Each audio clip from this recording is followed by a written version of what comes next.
We just reconvened from our closed session, and we'll ask our attorney to make a report, please.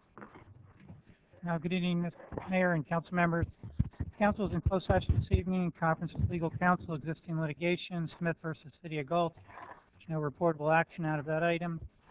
Also in closed session, conference with legal counsel, anticipated litigation, 2 potential cases.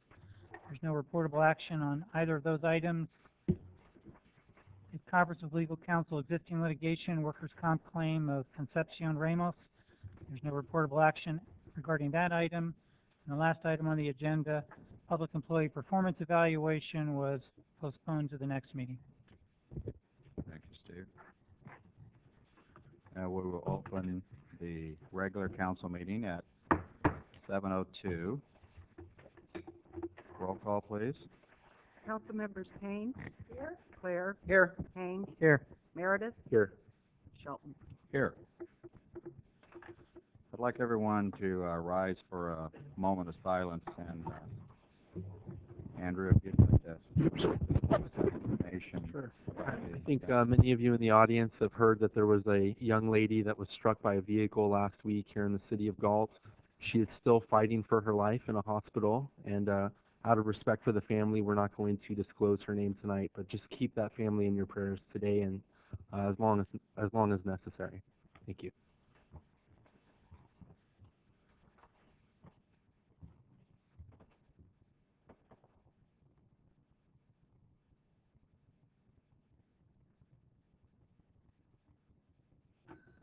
And if you could remain standing for the flag salute. I pledge allegiance to the flag of the United States of America and to the republic for which it stands, one nation, under God, indivisible, with liberty and justice for all.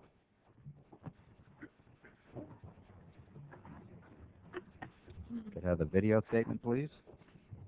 This meeting of the Galt City Council is being videotaped in its entirety and will be cablecast without interruption on Metro Cable 14, the government affairs channel on the Comcast and SureWest cable system. Tonight's meeting can be seen on Channel 14 and will also be webcast at www.sacmetrocable.tv this Friday and Saturday at 9 a.m. Tonight's meeting can also be seen via live video streaming on the city's website at www.ci.galt.ca.us. A VHS copy is also available for checkout from any library branch. Members of the audience wishing to address council should fill out a speaker identification form and give it to the clerk. Please speak into the microphone when addressing the council and state your name for the record. Okay, next item we have is agenda approval, additions, and or deletions. Are there any? D3, please. Pardon me? D3. D3.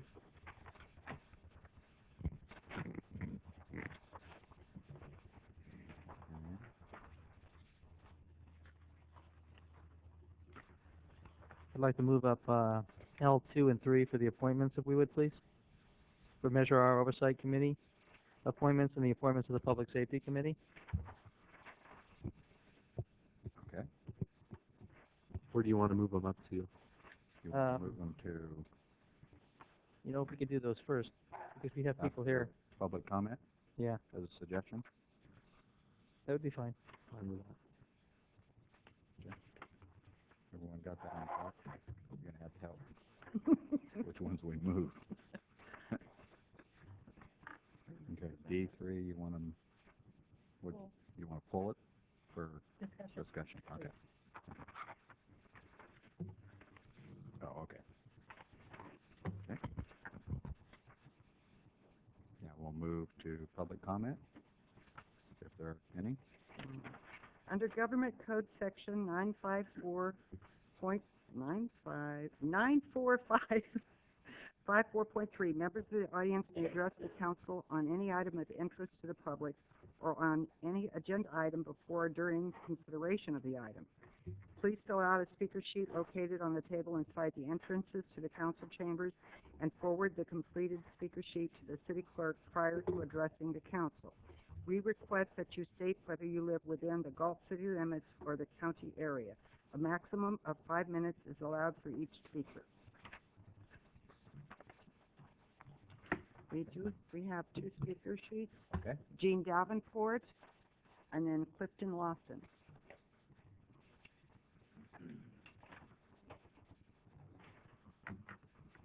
Hi, my name is Gene Davenport, 675 Canyon Creek Way, Galt. Tonight, I actually wanted to come tonight. I see it's on the agenda. It's the Public Employee Performance Evaluation for our city manager. And I just wanted to, I've been wanting to do this for a couple of months, but I wanted everything to kind of like flow through when you guys were talking about the COLA raise for the city employees. I'm very glad that passed.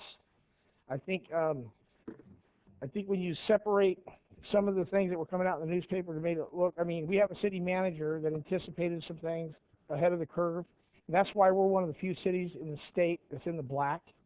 And I think he takes and Ted, I know you didn't know I was going to do this, but I really appreciate what this man puts in to this city. And I think you should ask some of the citizens how they feel about it, because I think he's done a stellar job. I think he's had the best interest of the city at heart at all times. I think it was imperative that we pass that COLA raise for these employees because it was the right thing to do. We're talking about a 4% raise when one entity is receiving 18% over a period of time, and that's not to say they weren't entitled to it, because they were.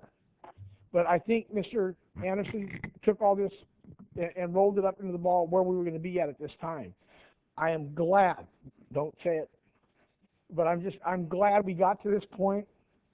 And I'm glad that he was instrumental in that, because I'm proud of this city for being in the black. Because I can go around, I talk to people in Sacramento and L.A. I was in San Francisco over the weekend, and I was talking to somebody about how we're in the black, and they go, "Where in the heck is Galt?" And I said, you know what, that's all right. We know where it is, and we know where we're at. Ted, you've done a great job. I appreciate the job you've done for this city, and that you continue to do. And that's really all I wanted to say. Thanks. Thank you, Mr. Davenport, for those words of wisdom. Thank you for those wise words. Another speaker? Oh, okay. Hi, Cliff Lofton. I live in the city of Galt. I am a concerned citizen, and I put this shirt on, and then I noticed that I'm in no way affiliated with the concerned citizen of Galt, even though we're dressed all right. So there you go. Okay, thank you. This is just a little levity. At the last council meeting, I was so proud of our city government that I told my golf group while having lunch, which was quite a few of us, if they knew of anyone looking for a job, to come apply for work with the city of Galt. Why Galt, they asked.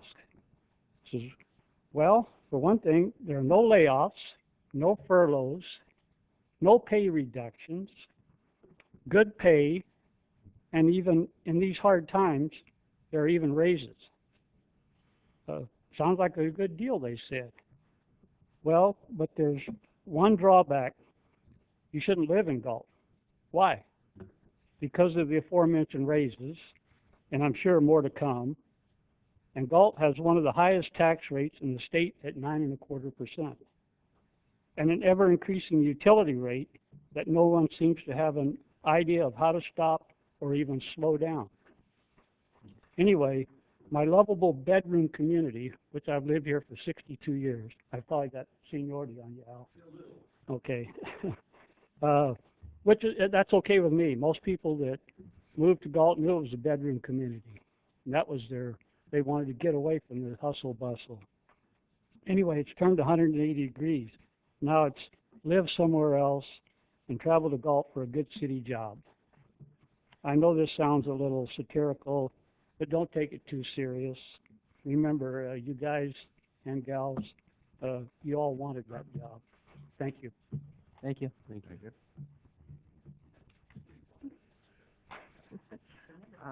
Tom Santillan.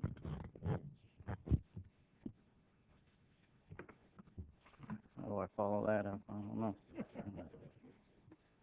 know. I'm here to offer you guys something. The Galt High School Band is having a fundraiser dinner this Friday night, 7 o'clock to 9 at the Cibola Center. It's $5. Can't beat that, okay? We're going to have the band there will be performing. The choir may be performing, that's what I understand, not sure. Anyhow, we had it last year. It was really nice. We had a really good turnout, and with a course, you guys aren't the only ones making cuts. You know this, the schools are also. So we performed it, I don't know, 7 different cities this past winter. They won a couple of them, which was really nice to hear. However, because of the bus, we have to raise more money to pay for that. So at any rate, you know, come on by, have a good time, okay? Thank you. Thank you, Tom.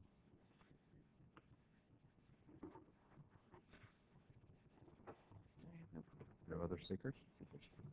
Okay. And let's see. We'll do the 3, or can we do? I don't care. No, 2 and 3. So, whatever you want to do. We'll do the safety, the 2 committees first. And we're starting with public safety. I think in that order, doesn't it come up that way? Well,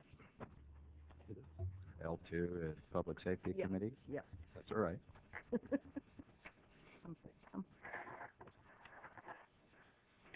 This is appointments to the Public Safety Committee. At the last council meeting of April 7th, council expressed a desire to make an appointment to the Public Safety Committee for an alternate position. Before council tonight are the revised bylaws incorporating an alternate position. The committee, the city clerk office contacted the 2 individuals that were not previously chosen, and they were both interested in the position. And at this time, it would be appropriate for council to review the changes to the bylaws, and if they deem it appropriate, they would approve the bylaws and then make an appointment as an alternate to the committee. Okay. Well, since I'm the one that kind of spearheaded the committee along with Don, I do have a question. Help me out. We have copious amounts of paperwork here. On the alternate, does it state here, maybe one of the council members or staff can help me out, the term for the alternate is how many years? I believe it should be 2. Liz indicated in her staff report it would be a position for 4 years. Okay, there, I see it now. Okay. Mhm. Okay. My position is that I don't believe that an alternate on any one of our committees or commissioners should be there for 4 years. I believe it should be for 2 because we're changing those committee people about every 2 years during election anyway. I mean, and correct me if I'm wrong, but it was the understanding that an alternate would be one of those people that would be considered, you know, to go on to maybe be a full-time or permanent. Sure. So, I mean, I'll go with what council wants to do, but that's my opinion. Well, you know, Randy, since you just got elected, and this is something you wanted to move forward with, and I support it, I'd like to be consistent with your term. Therefore, I would say I'd prefer to see it 4 years. But if you want, I will support you on the 2 years, if you would prefer to see it that way. Yeah, and I'm looking at, you know, the overall picture. We get a change, and you know, we come back and say again, we come back and there's 3 new members that come in. Right, and they may say we have 4 people that applied or 5. We could still make that decision and put that 4th person in. Okay, well, I'll support you on that. Okay. Okay. So with that, I would, and normally the mayor wouldn't do that, but I guess I will move that we change that to 2 years. I'll second. Okay. So just, Mr. Mayor, just as a And point of clarification. Point of order, please. I think that the way to add that change to the Sure. bylaws would be in the language where it says 1 alternate appointed by the city council to add after that for a 2-year term, Okay. and then continue with non-voting unless a member is absent. Okay, thank you. So I ask for that clarification. Good.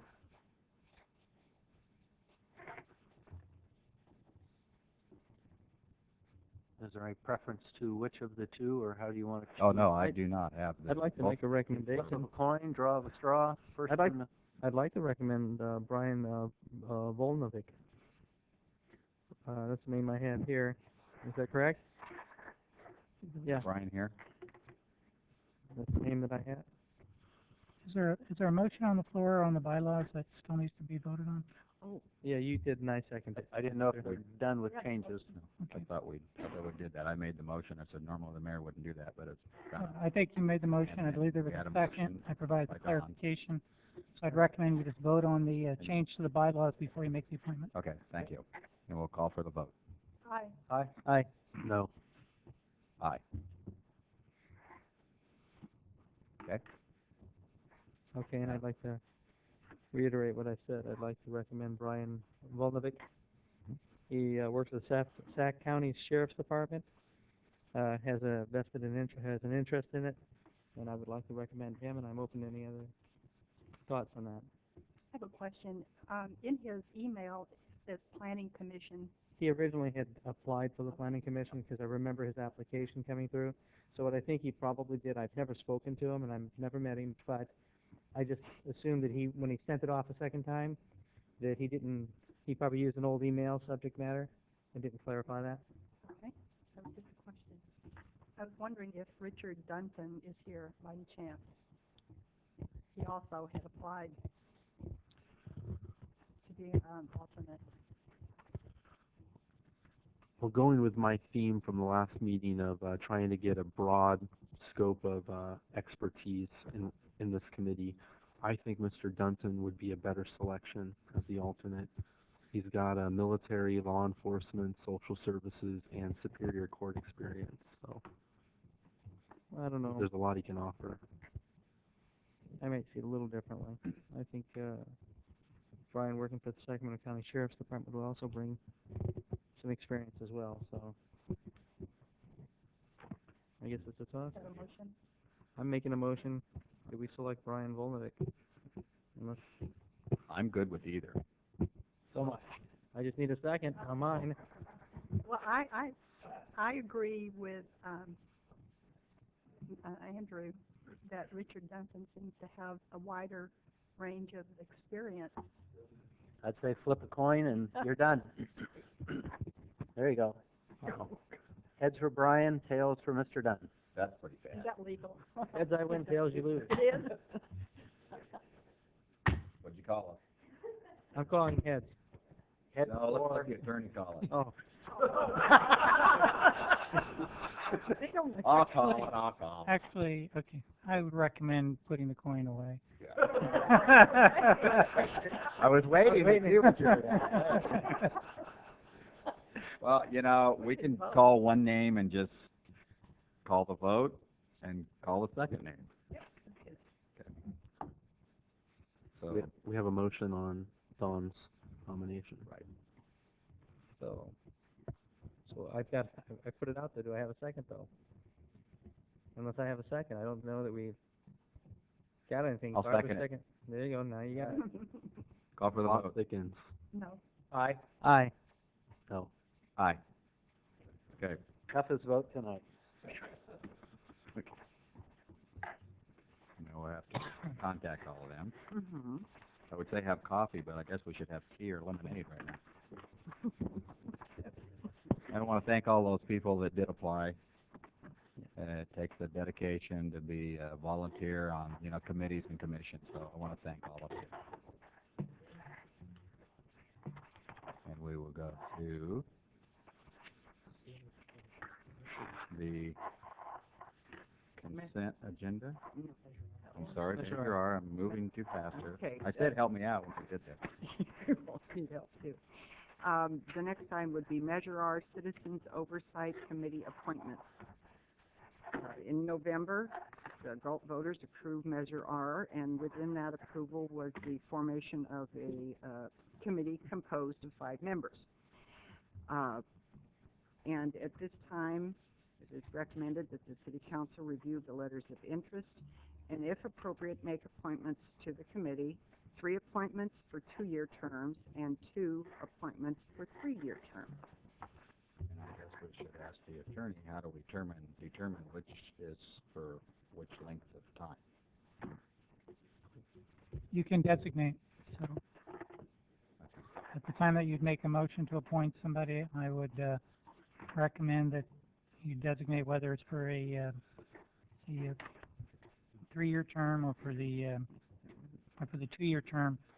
You might want to just handle all of your 3-year terms first and then do the 2-year terms. Okay. I already have someone in mind, so. Yeah, I think we may all have someone in mind, and I think we only Well, have there's 5. Yeah. So This we one's may. a lot easier than the last one. Yeah, so this isn't going to be really long and drawn out, so maybe we should start down on that end, and how do you want to do it, Randy? Well, I've talked to one of my people kind of a couple of times already, so Okay. I'll go first. Mm-hmm. No, knock it out. I believe that he was going to try to be here. Gene, are you here tonight? Eugene? You'd stand up, sir. Thank you. We won't ask you to come up and speak, a very lengthy time. And, I had trouble earlier when we spoke pronouncing your last name. Would you pronounce your last name for me, please? Thank you, Panasco.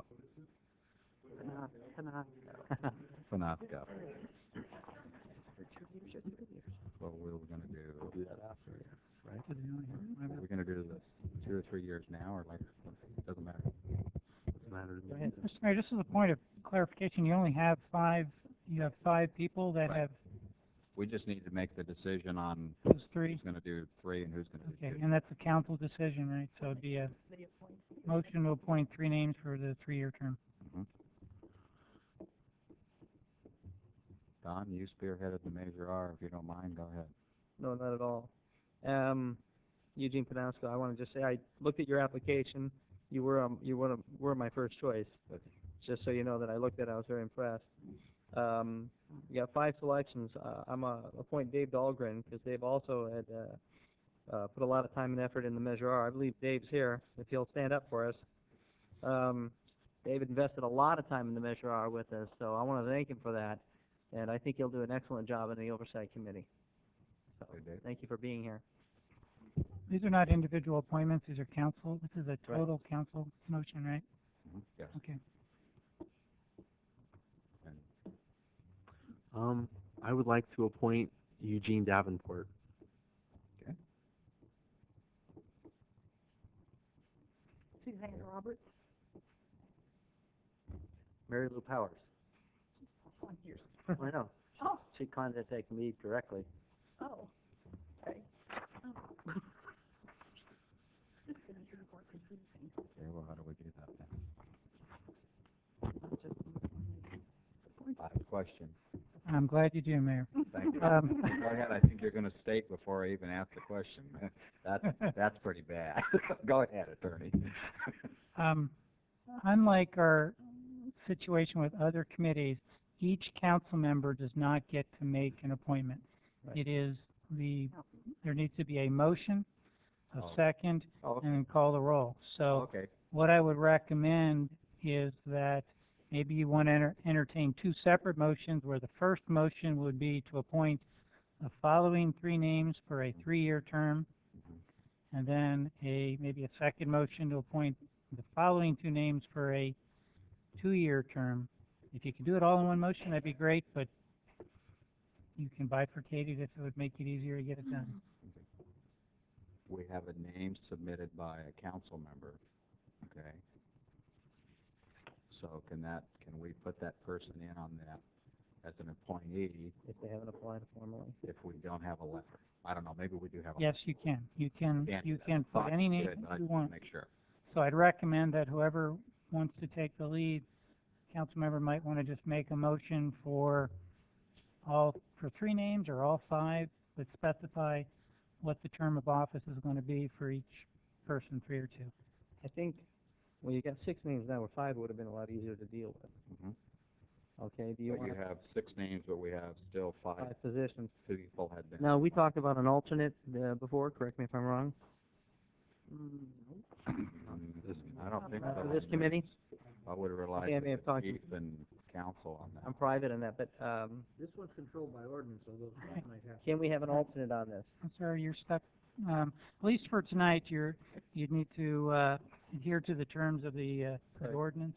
Currently, You if can amend that later on, but for right now, Right. it does not provide for an alternate. I like Mary Lou, So to be honest with you. so if down the road, wait a minute, just excuse Go me, ahead. Don, please. So down the road, if we come into an issue where we're having a council member or a couple of them not making it, then we can bring it back and change it and put an alternate in. Is that what you were Yeah, saying? you could I just want to amend make that. sure I understand. Yes. Okay, thank you. Yes. Sorry. No, I understood. Let me try a motion. I'll move that the 5 names put forth be approved by the council. The first 2 names that were put forth will take the 3-year terms. The last 3 names put forth will take the 2-year terms. Hang on, which 5 names? Are you talking about Mary Lou and, okay, because one of the things that we're gonna look at this, Sherry Daly's name was put in here. Sherry Daly was instrumental in Measure R, invested a great deal of time herself, and was a big piece of that, and I really would like to see her put on this list. Well, let's see if my motion carries, and if not, we'll revisit it. The first 2 names that were brought up were Randy Dave Dahlgren and Eugene Panasco. Yes. Mm-hmm. So those 2 names would be for 3-year terms. That's the motion. Correct. The motion. Second. Call for the vote. Aye. Aye? Aye. Aye. Aye. Congratulations. Okay. Thank you. Dave Thank you. especially. Congratulations. Dave, Gene.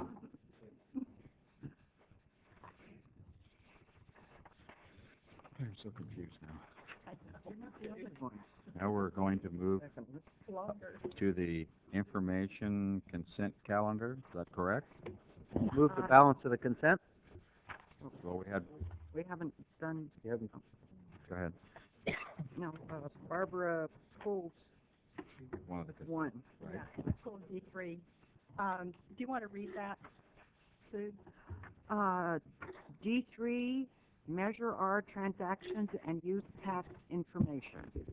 And that is by, Okay, my question on that, if I could get an explanation on the part that says there, let me see, the fee for identifying and correcting transaction tax errors are 25% rather than 15%.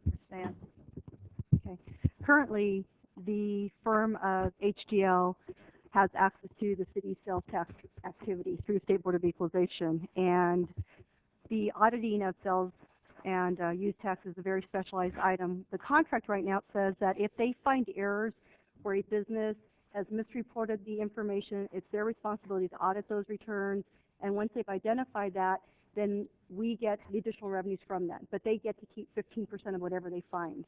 Because with Measure R, it's a little bit more detailed work. They're saying that their fee would be 25%, but it doesn't go forward. It just goes on whatever they've reviewed and discovered at that point in time, and it doesn't go into future quarters. So it is a 25% fee of whatever they find. There's not a commitment or a financial commitment by the city at this point just to contract with them for the service. But if they do find an error and there are additional revenues to the city of Galt based on Measure R, that they will claim 25% of that amount, but it does not go into a future quarter. It's just whatever they found up to that date. So actually it's to our benefit because otherwise it would have been overlooked by, I guess, by Basically the what board. happens is, because it's a very specialized field, for us to find those errors, it would be very difficult. So chances are that 100% of those revenues would be undiscovered, and so at least at this point, we're recovering 75% of it, correct. And I just had one more question. Are they auditing the Galt market as part of their contract? They perform review of it, but admittedly, it is very difficult. I think what we discussed with market personnel was they were conducting some review with State Board of Equalization, and they were doing some independent analysis. It was difficult for HDL to determine if there was actually wholesale activity being performed or a transaction that was subject to sales tax. So they have looked at, and this was years past, and most recently it's been performed by market staff. The finance department does transmit on a quarterly basis information to market, but it's not something that it's a priority for them, but they do review it in general terms, yes. So, voice isn't here. So why is it then that they aren't? Because that's probably our major business. What they look at is, for instance, a business that has a fixed place of business here within the city of Galt, And they'll check to see if we have a listing of the businesses and if they're performing sales. Chances are that if the city is not receiving revenue from them, that they probably reported under another unit in another city. The difficulty with the Galt market is it's difficult to say if that business that's operating on a Tuesday actually performed a wholesale transaction, in which case there would not be any sales tax collected by the vendor and subsequently remitted to the state. So that's the difficulty in auditing it. Again, there are some vendors that have a huge amount of transactions out there, and they do review those, but it's difficult to determine if it's a wholesale transaction or a transaction subject to the sales tax. It is part of their analysis, however, but it is difficult for them to determine. Years ago, I believe they had someone out there to just view and see, okay, well, that person walked up, conducted a sale. I didn't see any type of transaction that they showed a seller's permit and so forth, but this was, years past. Do you know what was the number of vendors we have at the market? About 800. I don't know. About the 800. answer. But I don't know whether You- council forgets or not, though, but we've had periodic investigations from the state on sales tax. It happens about every 2 years. I know for the last 4 years they've come in twice and done sales tax checks. And they do Okay. random audits. Yes. They'll do random audits, but We've requested it and they've come in. it is too much. I want to tell you, you're asking too much to expect that they'll come in and specifically target and look at 800 vendors working and operating out of that market. They just won't do that. It's extremely time consuming, and it's really not cost effective to do that Right, I understand because that. they've got thousands, tens of hundreds of thousands of retailers throughout the state of California. Well, and I think they've done a lot to clean that up because we had some vendors that were reporting all of their income possibly in Rosedale, and so Galt was missing out on that. Right. And then some of them were reporting annually when they should be reporting Right. quarterly. So I think we've cleaned that up. I'm just trying to, clarify if they are. If I may part of that. interject as well, HDL actually does provide us quarterly information. They actually have created a geographical database just for the market. They do transmit that to us now. Finance staff reviews that, and they put it into a certain format. They actually rank it based on sales activity, and then we do transmit that over to market staff. And if they believe there's a red flag there, then they do contact State Board of Equalization to ask for an audit. Again, they are not required to, but if something comes to their attention that says, hey, something just doesn't look right, we ask that they be reviewed. So HDL does help our efforts in trying to recapture sales tax, but and I think that's one of the methods that they're I hope doing. they would do that with every vendor, that if they thought something is wrong, is they would report it to the Board of Equalization and not just our vendors. Excuse at me? the market. You're saying that if they find something wrong or there's a red flag at the market with any of the vendors, that they would report it to the Board of Equalization. And what I'm saying is that I would hope that with anybody where there's a red flag, regardless of whether just because they work out at the market or not, that they are reporting it to the Board of Equalization. HDL for actually potential does audit. that overall throughout the city. Right. But because the market, there was some focus that we were not capturing sales tax at the market. That was an Right. additional effort that they performed. But HDL actually does perform that citywide. There's a geographical area for the market. There's one for across the street at the shopping center. There's one for the Village Shopping Center, one at the Rayleigh's. So That's there's right. a couple of new geographical areas that, as development occurs, that we're trying to capture those so we can compare information that's generated from in those districts. That happens to just be one of them. And I mean, why is it then that we have to hire an additional consultant, other than the Board of Equalization? Would you clarify that? Well, I think what was presented is staff members do not have the expertise to review all the sales tax information. Additionally, we just heard from Councilmember Haynes that the work effort or the workload of State Board of Equalization is that even though efforts are to audit sales activity, we're hiring a firm, there's a vested interest for them to find misallocations. It benefits the city because we don't have any cash out of pocket, and we do find that if we recover 75% or 85% of those monies, that the city is still ahead. Okay, so that makes sense. So otherwise, we probably would have been losing it. So paying them a fee is, And again, it's only Good for what deal. is discovered at that point. It goes for a couple of quarters, but then after that, the city continues to receive the sales tax. Can we call it a finder's fee on this? thank you for that clarification. And if there aren't any other questions, I'll move to approve. I actually do have some questions. I'm glad that you pulled this item, Barbara. This was something that stuck out to me in the packet. The fact that we don't have an official proposal from HDL on here, to just arbitrarily go with the 25% because that's what they say they want to charge us. I think it would be in the best interest of Measure R and what its intent was to just go out and see if we can negotiate 15% with HDL instead of just taking the 25 that they're offering. We did ask them about the fee. They felt that because the work effort was a little bit more concentrated regarding, and they're not charging for future quarters, it's just what they've discovered up to that point in time, that that was a reasonable amount. I felt it was reasonable as well because that 15% affects future quarters that they find in error. Right.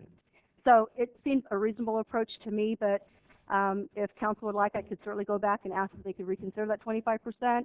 And You could do that, but I want to tell you something. You're going to find it very hard to find somebody who's going to be as competitive as 15% because of the time that's involved and the technical and the experience required to find these type of errors. It's very time-consuming sometimes, and sometimes they don't even make a profit at 25%. So, depending on what they find. But I'll just throw this out there. Yeah, I mean, you can go back and compare. I'm just telling you what I believe you're going to find. I think right now in the city of Galt, there are several businesses that are not, they have not increased their sales tax percentage yet. I went to Carl's Jr. last week, purchased something, and they're still charging what would be our sales tax without the 0.5.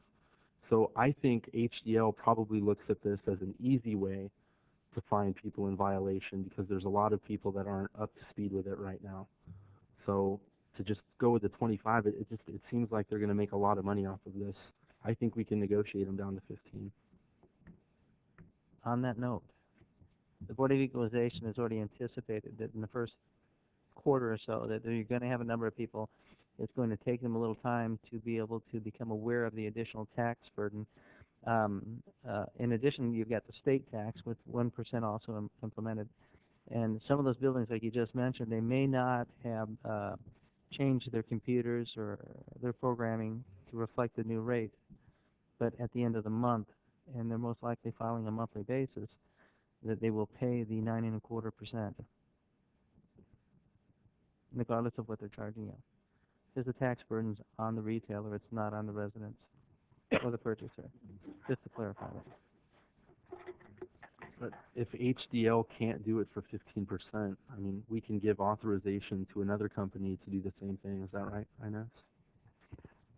at this point, if we are not successful at 15%, then I would probably ask for a request for proposals for another firm just to audit the Measure R portion of the sales tax. Since we did not do competitive, we thought that this was a concept that was already in place.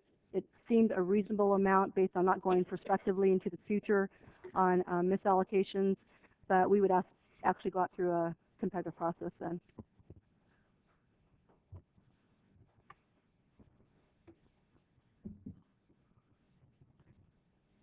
So what's your direction? Motion. I had made the motion after listening to Inez's report to go with the staff's recommendation. I'll second that. Any discussion? None? We'll call for the vote. Aye. Aye. Aye. No. Aye. Thank you. Now I'll move the balance of the consent calendar. Second. Motion has been made and seconded. Any further discussion? No? We'll call for the vote. Aye. Aye. Aye. Aye. Aye.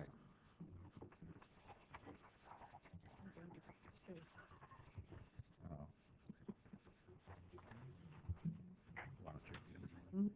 Why don't we back up? Normally we do read the consent agenda items that was pointed out to me. Okay. Okay.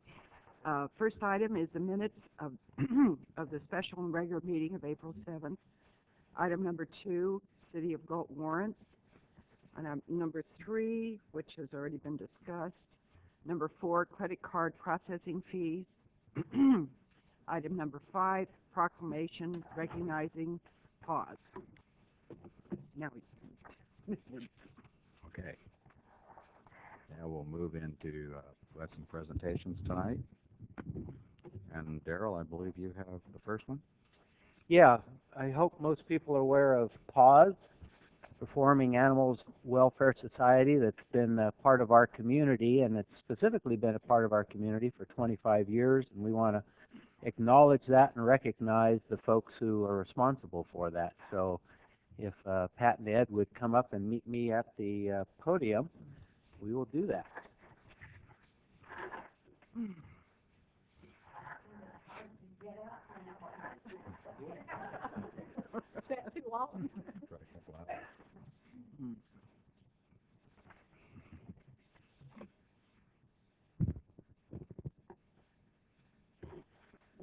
Well, I don't recall when I first met these two remarkable people, but they have been a part of our community for quite some time. I'm actually let them tell you about their own organization more than I'm going to, but I do have a couple prepared comments we want to make on your behalf.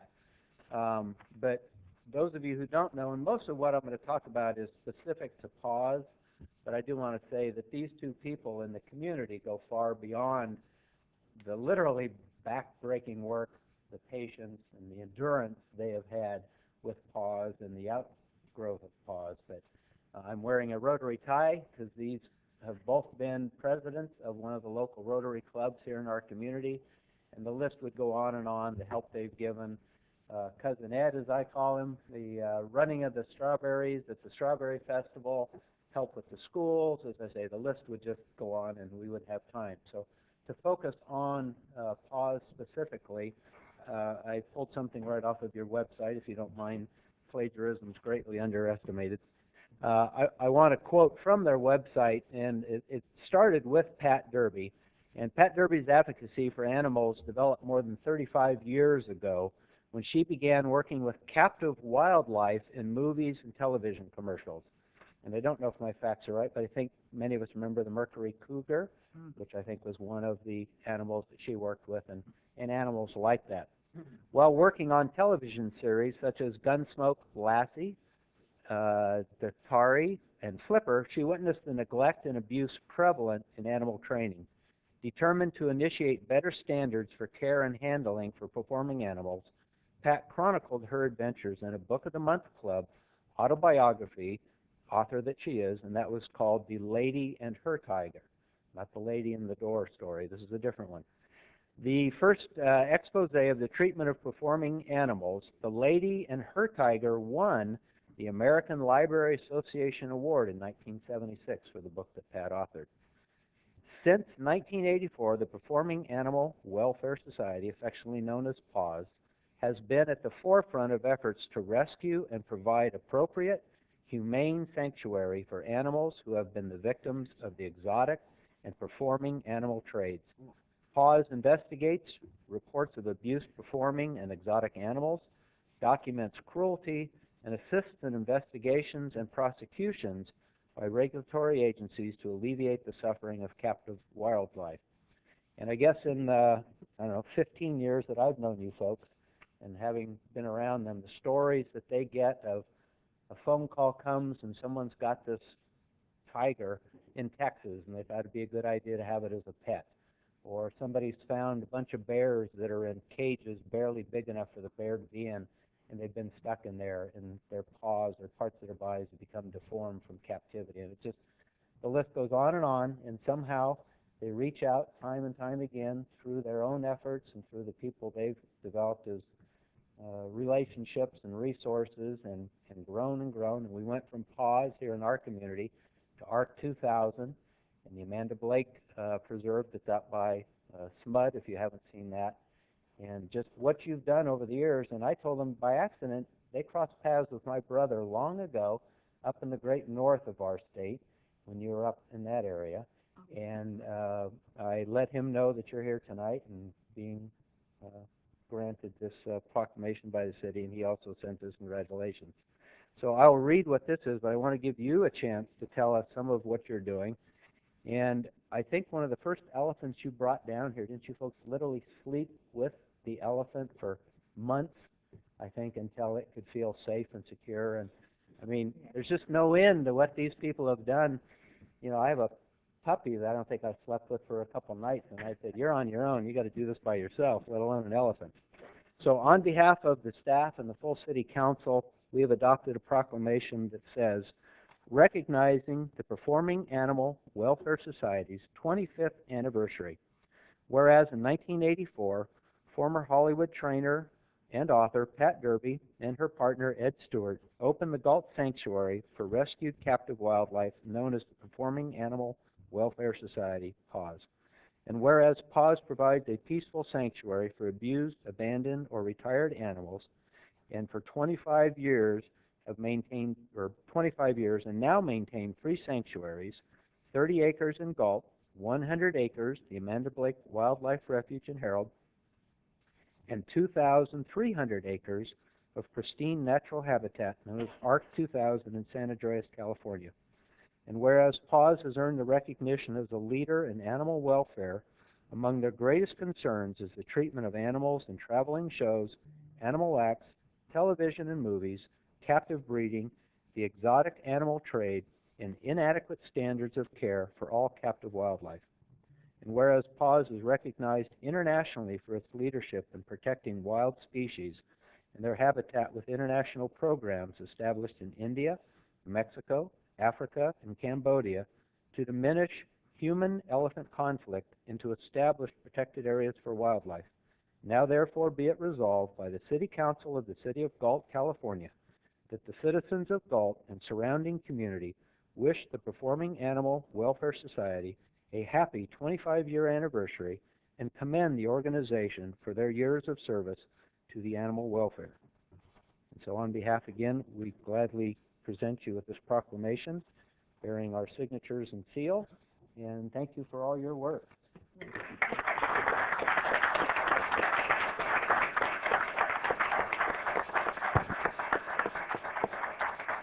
you. I have to tell you that Amanda Blake loved Galt. She thought this was the best place in the world to live, and so do we. Our hearts will always be here, and we come back all the time. We have 1 foot here and 1 foot up in the foothills, but this is the place we love. Well, for those of you who don't remember Amanda Blake, I don't think Mayor Shelton's old enough to remember. Oh, yes. Still watch it. She was Miss Kitty on Gunsmoke, and we'd like to also thank all of our volunteers who came here from as far away as Stockton to be here tonight. And they have really been the backbone of our organization, and we really appreciate Galt, and we've tried to be a good member of the community. We are vegetarians, but we've bought more beef in a barrel tickets than I think anybody in town, and we'll continue to do so. So thank you very much.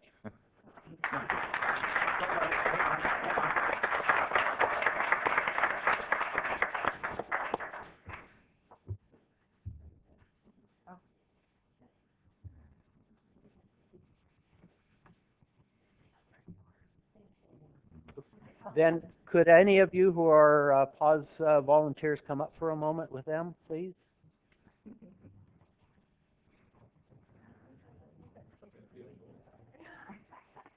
Ed used to come tell us stories of he was off to London to talk about elephants and off to India to keep elephants out of the village that was wrecking the crops and the water supply and everything else. And so one of your volunteers has something they would like to present to you. I don't have much to say except you guys know that what you do is an amazing thing, and I think the world of you. So this is something I put together. It's the past 25 years of what you've done, and I would like to say here's to 25 more years, and if there are more people in the world like you, the world will be a better place. So thank you very much. Wow. It's pretty big, so if you don't want to hold it, it's okay. Pull it in, hold it. Wow.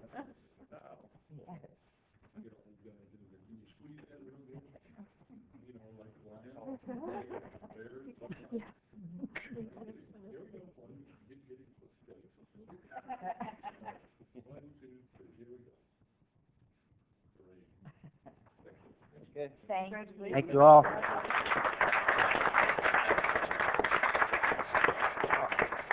Thank you. I wanted to see it. That's great. Nice artwork.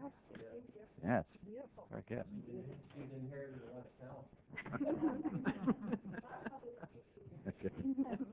Well, thank you. The next item we have on presentation is National Real Estate Council Services. David and Linda, or is... You go by Dave or David? David, please. David, okay. Good evening, Mr. Mayor and members of the council. My name is David Lyle. I'm the president of the National Real Estate Council. We're a nonprofit organization out of Sacramento. And our goal is to educate the community, and we do a lot of free education seminars throughout California, working with homeowners who are facing foreclosure, providing them the various options that are available to them. And we have found, as statistics have shown throughout the country, that more than 60% of the people who are facing foreclosure don't know what their options are and consequently do nothing. And we talk about various options, including mortgage modifications, short sales, and other strategies that are available to homeowners to be able to resolve the situation in some manner. What we're looking for is just a partnership here to be able to work with the citizens of Galt, providing free seminars, and we're open to discussing exactly how to do that. There are a number of different options available, and I don't know exactly what you have done in the past or what you're looking to accomplish, but we would love to be able to work with you to provide free education to homeowners and provide them with the options that they may not be aware of. Actually, you keep a good time because we were talking about putting on a town hall meeting on this very subject, and I've been talking to various people. So if I can get your name and number, I'd like to call and talk to you because some of the information that I'm getting is a little bit inconsistent, and I'd like to kind of go over it with you, and perhaps maybe we can work together and maybe move forward with that and maybe take advantage of your talents as well. Sure. Would I you have mind? some little handouts for the council if I can pass this along. Yeah, Dave, this was something actually that Councilmember Don Haynes brought up, and it's very important, and all the council members agree that we need to do something, but we didn't have the answer. So when I got the email from Linda, right, as your counterpart, I thought it was very rewarding and enough to have you or both of you come and speak to us. And we certainly appreciate that. And it is a town hall meeting that we're trying to plan to do. Terrific. So. One of the biggest issues is the issue of fraud, and a lot of homeowners fall victim to that because right now it's a kind of a cottage industry for everybody to form a business to be able to provide assistance with huge fees, and these are the types of things that we'd like to be able to educate consumers about. And so if you have any questions, I'm happy to be able to address them. Otherwise, I'll wait to speak to you later. Okay. Thank you. Great, thank you. Okay, thank you. Okay. What our next item is, I guess Matt's gonna do something for us? Yes, I was going to say, Sue, if you can drop that. I'm going to make just a few statements. I'll turn it over to Matt for the presentation. This is a process that we've been going through for the past, I guess it's been almost a year. The intent was to upgrade our current website to make it more accessible, easier to navigate, more useful information, more relevant, timely information, to make it a better resource for our community. Opportunities that are more limited on our current website. It's been a very interactive process with all of the city departments. I want to thank each of our departments for the number of hours put into adding content to each of their individual websites and making sure that the website was really first rate. I believe you're going to be pleased with what's been done. Matt is the project manager on this. He spent the most time getting everything coordinated, working with the consultants that we hired to put this together. So I'm going to turn the time over to Matt, and he will show you some of the highlights of the new website. The colors are a little off. What you see on the screens from what actually shows on your web browser, it's not quite as yellow as what you're seeing on the screens, but you can experience that yourselves when you see it at home or at your office or wherever. After many months of meetings, discussions, and dedicated hard work from the members of the city's website redesign team, I'm very proud to announce that we will have this website in place by the end of this week. And recognizing the need to keep things short, I'll quickly go over some of the features of the site and touch on a few of the new benefits that we get from it. As you can see, the site has a clean and more organized look and feel than the former site. Information can be found in many places, which make a visitor's attempt to find what they are looking for more likely to be successful. I'll demonstrate that a little bit here. Under the various menus that we have, you'll actually find some duplicate links. They point to the same information that is updated in the updated in one place by staff. So there's not a lot of effort to keep them updated throughout the links. But as various people think of, we can't think of every scenario of how people think, and so by embedding links throughout the site in different places, we have a higher chance of them getting to the right location. So we've thought that through, and very pleased at how everybody worked together to make that happen. With the use of a content management system behind the scenes, you don't see that here. That content management system itself is allowing staff citywide to be able to update the system. In the past, on the old website, everybody would send something to me or to Liz, and we would update it, and we'd have to kind of meet their timelines because it was their schedule, and so whatever we were doing kind of got pushed back by that. So we're tickled by the fact that they can help out. Service requests can now be submitted online. You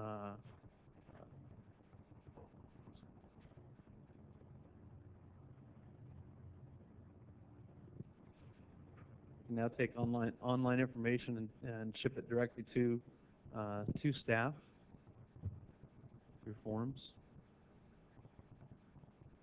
In the near future, we're hoping to put the ability to pay utilities online, and we're not quite there yet, but we're working on it. I've got a placeholder for it. One of the things that was a key feature that people asked for was the ability to be able to sign up for events and find out when they were going to happen, find out when upcoming meetings were, receive agendas, receive news. We have a feature on the website where they can go punch in their email address, check out a particular area, and subscribe to that. And whenever somebody posts a new meeting to the site, it'll automatically forward a link to them with the information for the agenda and whatever else for that meeting. Nice feature to have. Keep people informed. Something I can't demonstrate right now, it is present in the site. It would take me effort to go in and make the changes. There is a feature that allows emergency notification. So let's say we had a flood or we had something else that was transpiring. We can immediately usurp the graphic area on the home page with a message that will come up, and it will give people information about whatever the emergency is and where they can go to get resources, that sort of thing. And one of the other things that had been requested was a calendar of events where people could go and see what's going on in the city. This is rather nice. It's got a lot of features in the way you can list things out. You know, what's going on today, what's going on for the next 30 days. You can list them all out however you want to do it. There's a lot more features to this site, and I would encourage, once we go live, that everybody, take a moment, review it, look it over, and let us know what you think. I know it's going to grow. I know it's been a lot of hard work getting it to where it is, and I'm really proud of everybody that's worked on it, and I thank all of you for the support that you've given us in getting to where we are today. We should be live on this site at the end of the week, and it'll be the exact same website address that we have right now. So when you pull up the city's website, this is what you will see at the end of the week. With any new thing, we've tried to go through and find anything that may be broken or not working. So if you find something on there, you say, hey, this page is empty or whatever it is, let us know. We're going to be continuing to modify it, add content, change content. But there's a whole, it's not just a cosmetic makeover. There's probably 70% new content in here that was not there before. So all kinds of new information as you go through. You can explore different segments of the website to find out more information about what's going on around the city. Forms, things that you can do online, and it's just going to continue to grow over time. So we're very proud of it, and we think the community will be happy to have this as a new resource. I was wondering, Jason. Up till then, you're doing good. Jason and Nat, can the community put things on the calendar? No. No, just the city. Yeah. I mean, if there's some event that could go through the city clerk's office, and the city clerk or another department could put that up there. But this site is not accessible to be changed in any way from the public. You have to have username and password in order to get on the system in order to make changes. That's great. Looks good. Yeah, Very good. congratulations. Thanks.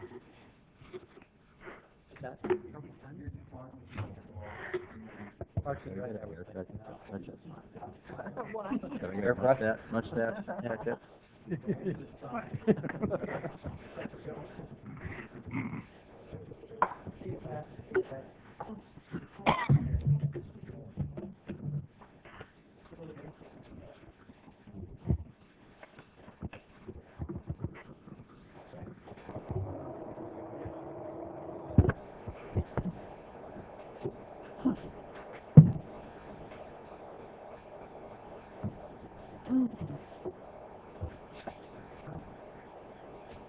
Matthew, just a quick question. What do we pay right now for the website address that we have? We pay nothing. Is that correct? Right. What would it cost if we chose to go with something like cityofgalt.com? Easier for the residents to remember and navigate to. We had this conversation before.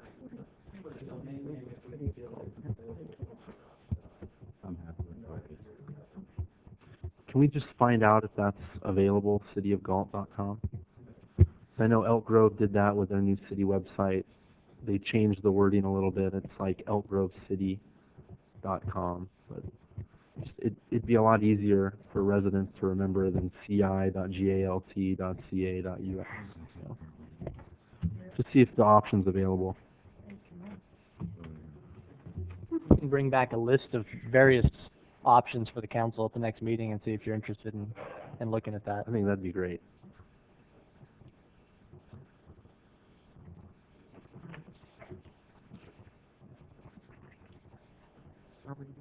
I guess we lost 2 council members. Okay. Each one. Anything on communications? Council? Staff? No? Scheduled matters? Ordinances? Could you read the first ordinance? Proposed ordinance amending Chapter 3.40 of the Galt Municipal Code entitled Special Transaction and Use Tax for Police Services to delete Section 3.40.140 and renumber the subsequent sections of the chapter. Clerk's report. Mayor and council members, this is a technical cleanup of a section in the Special Transaction Use Tax Ordinance. The City Council has the ability to amend this ordinance as long as you do not increase or extend the rate of the tax levied. This particular section that is proposed for deletion tonight relates to the reference to refund and credit provisions under state law. We had reviewed this provision with the Board of Equalization prior to it going to the voters. While it was in progress, we heard from the Board of Equalization that they felt that this section should be deleted, that state law was already incorporated pursuant to another section, 3.40080. In order to cooperate with the Board of Equalization, we are recommending the deletion of 3.40.140. It has no substantive or procedural change to the ordinance by virtue of the deletion of this section. If there's any questions, I'd be happy to answer. Questions from council? I have a question. Move staff's recommendation. I'll second. And motion's been made and seconded. No discussion, or any discussion? None? Call for the vote. Aye. Aye. Aye. and 2 out in the foyer area. Oh, I need it. Got every vote that was there. See if they can come back, please. Join the party. That'd be nice. I know, but they still need to vote on agenda items. Okay. So regular calendar, finance department. The first item, Identity Theft Prevention Program. Good evening, Mr. Mayor, council members. Tonight, staff is recommending that council accept the City of Galt Identity Theft Program as required by the FTC's Fair and Accurate Credit Transaction Act of 2003. Under the Act, the Federal Trade Commission requires every creditor to establish an identity theft prevention program tailored to the size and nature of its operations. Recently, the determination was made that local agencies may fall under the definition of creditor and as such are required to adopt such a program by May 1st, 2009. As the City of Galt bills for utility services 1 month in advance and 1 in arrears, we fall under the definition of creditor pursuant to this Act. Red flags are warning signs or activities that alert a creditor to potential identity theft. The City's written program contains reasonable policies and procedures to identify and detect red flag and respond appropriately. The program is designed to prevent and mitigate identity theft. It will be updated periodically to reflect changes in risk to customers. The rules require the governing body or senior employees of the public agency to manage the program, train staff, and oversee service providers.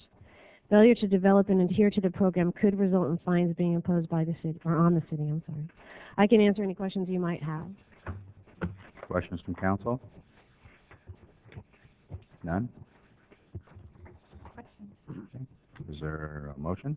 Move to approve staff's recommendation. Motion made and seconded. Any further discussion? None. We'll call for the vote. Aye. Aye. Aye. Aye. Aye. Passed. Next item. Subject, item number 2, Purchasing Policy Revision. Yes, good evening, Mayor and council members. Presented this evening, staff is recommending that council approve the revised purchasing policy with a couple of changes. The first purchasing policy was actually amended back in 1997, and council a couple of months back requested that we look at the local preference. In doing so, we noticed that there were a couple of other items that we'd like to update during the purchasing policy, so we are addressing those here this evening. But I also wanted to bring to council's attention that we will be performing a more comprehensive review of the purchasing policy, and that will come back at a later date. So tonight we are recommending some of those things that have come up over the last couple of months that we'd like to address this evening. The first change basically states that we'd like to increase the limits on informal bids on public works projects. Basically, the purchasing policy right now actually states the dollar amounts. We'd actually just like to say that the limits as approved by the state of California. So that way, as those amounts are changed by the state, we don't have to come back and actually amend the purchasing policy. We're just accepting what the state is. Back in 1997, we agreed to be subject to the Uniform Public Construction Cost Accounting Procedures, and they actually set those dollar amounts for the city. Additionally, we're asking that there be some adjustments to the bid requirements. The first one is basically that if we make a purchase through the Department of General Services or use the same prices that Department of General Services has, that we would be able to enter into an agreement as long as we're using that same price. We are also asking that if we could piggyback on quotes that are received by other governmental agencies without having to go through the formal process, knowing that we're getting the best bang for the buck since they've already gone through the competitive process. The other item when it comes to bids is basically saying that if we are actually making a purchase in cooperation with another governmental agency, maybe just use that the price that they've already went out and solicited as well. The third item deals with the monetary limits of formal bids. This is basically asking that we increase the limit from $10,000, which is currently within the policy, to $20,000, and this is consistent with the authority that the city manager has for other contracts as well within the policy. It's $20,000, so we're asking to increase that amount as well for consistency with other items or other areas within the purchasing policy. The local preference was what really drove review of the purchasing policy, and some of those things have come up over the last couple of months. The local preference basically is giving preference to local businesses, and it's actually Section 11 of the purchasing policy, and in recognition that local businesses make a vital contribution to the community. Businesses provide benefits to the economic base of the city as a whole, and basically by us taking action this evening, it's telling and encouraging other businesses to not only come to the city of Galt, but also to remain in the city of Galt. Local business, pursuant to this recommendation, is that there is a fixed place of business within the city limits, they have a valid City of Galt business license, and that they employ at least one full-time employee. The local preference would not apply to public works projects pursuant to the Public Contracts Code. The total preference would not exceed $5,000. The amount recommended is 3%. And options that council may have is, if you disagree with some of the items that are being presented this evening, that we can delete those from the recommendations this evening, and or if council has other percentages that they'd like to see. And those range right now from 1% to a high of 5%, with the total amount not to exceed $5,000 for the local preference. Then we'd be open to those types of ideas as well. So with that, I will ask for council acceptance of the revisions or address any questions that council may have this evening. Any questions from council? If they're young, do you have a comment?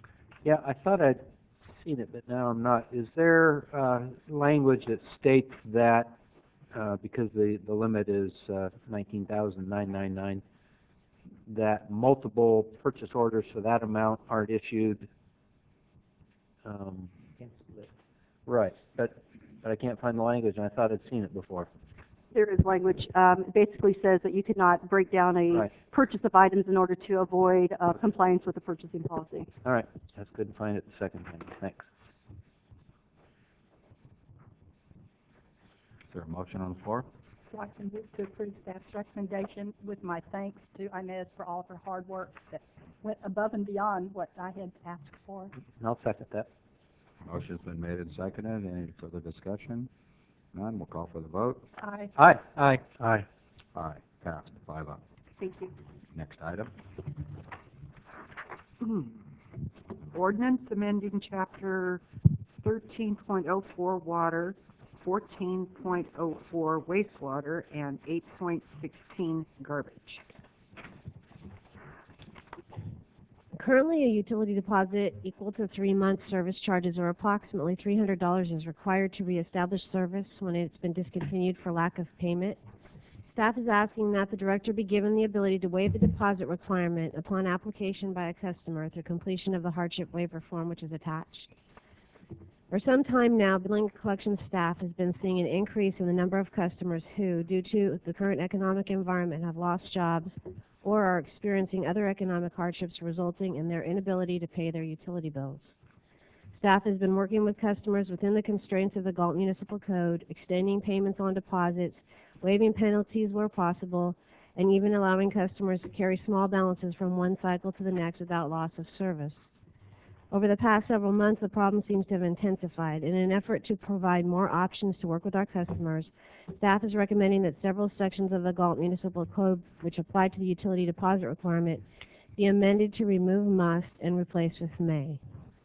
I can address any questions that you might have now. Any questions from council? Nope. No. If there are none, is there a motion? So moved. Second. Motion's been made and seconded. Any further discussion? None. Call for the vote. Aye. Aye. Aye. Aye. Aye. Passed. 5-0. Next item, Public Works.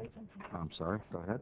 I'd like to say something first. I know that the finance department takes a lot of heat from people because of their inability to pay their utility bills, and I know they take it out on the staff. And you know, this shows that you've only been doing what you had to do, and it didn't seem very sympathetic to these people that were having problems. But I think this shows that you guys have heart. You brought this forward, and hopefully the people will appreciate you know, what you've done and the position that you were in the past. So thank you very much. Okay, next item. Public Works Wastewater Treatment Plant Upgrade Citizen Oversight Committee. Good evening, Mr. Mayor, members of the council. Back in February 2007, the council approved the creation of the Citizens Oversight Committee for the wastewater treatment plant upgrade project. This charter that was approved by council was then amended later to include oversight relative to the rate study and the water meter implementation plan. Following the recent resignation of one of the committee members, the clerk's office set about the process of advertising for interested member for a replacement. We subsequently had another member resign, leaving us with 2 vacancies. At a prior council meeting, this was brought back to the council relative to the charter for possible changes. Staff is requesting direction from the council regarding this committee. Your options include re-advertising for their appointment, appoint 1 or more replacements, continue with the 3 remaining members, revise the committee charter as deemed appropriate, or decommission the committee. There is a limited fiscal impact relative to the cost to provide services, but it's negligible. I'd be happy to answer the questions you might have. Comments from council? You got 2 applications and 2 positions, right? First of all, we have to decide on what we're going to do with the committee, as I understand it. Then I would like to move, if this gets continued, then we would move the L1, right, which is the oversight committee appointments. Is that correct? Okay, just want to make sure. Well, it's probably no surprise I didn't support the creation of this, so I don't support its continuing on. I didn't think it would add the value that many hoped it would, and I appreciate all the work the members have done. But I think what usefulness they have served is past. There seems to have been an attempt to now expand, kind of the classic knock on government. It never goes away once you start something, no offense to the staff. It just keeps growing, and this committee is already exhibiting those tendencies, wanting to take on other things. The amount of staff time we're using at a time when we're pressed for staff time and hours and trying to reduce costs. I'm very familiar with the plate that Greg has before him, and I guess it takes 2 or 3 plates on each side to handle all the work he and his staff's doing. So you can probably guess that I would ask and actually make a motion this evening that we thank the committee for their work, those that stayed on and attended the meetings, and disband the committee at this point and return the work to the number 1 oversight committee, which is the 5 of us, and the professional staff that moves forward.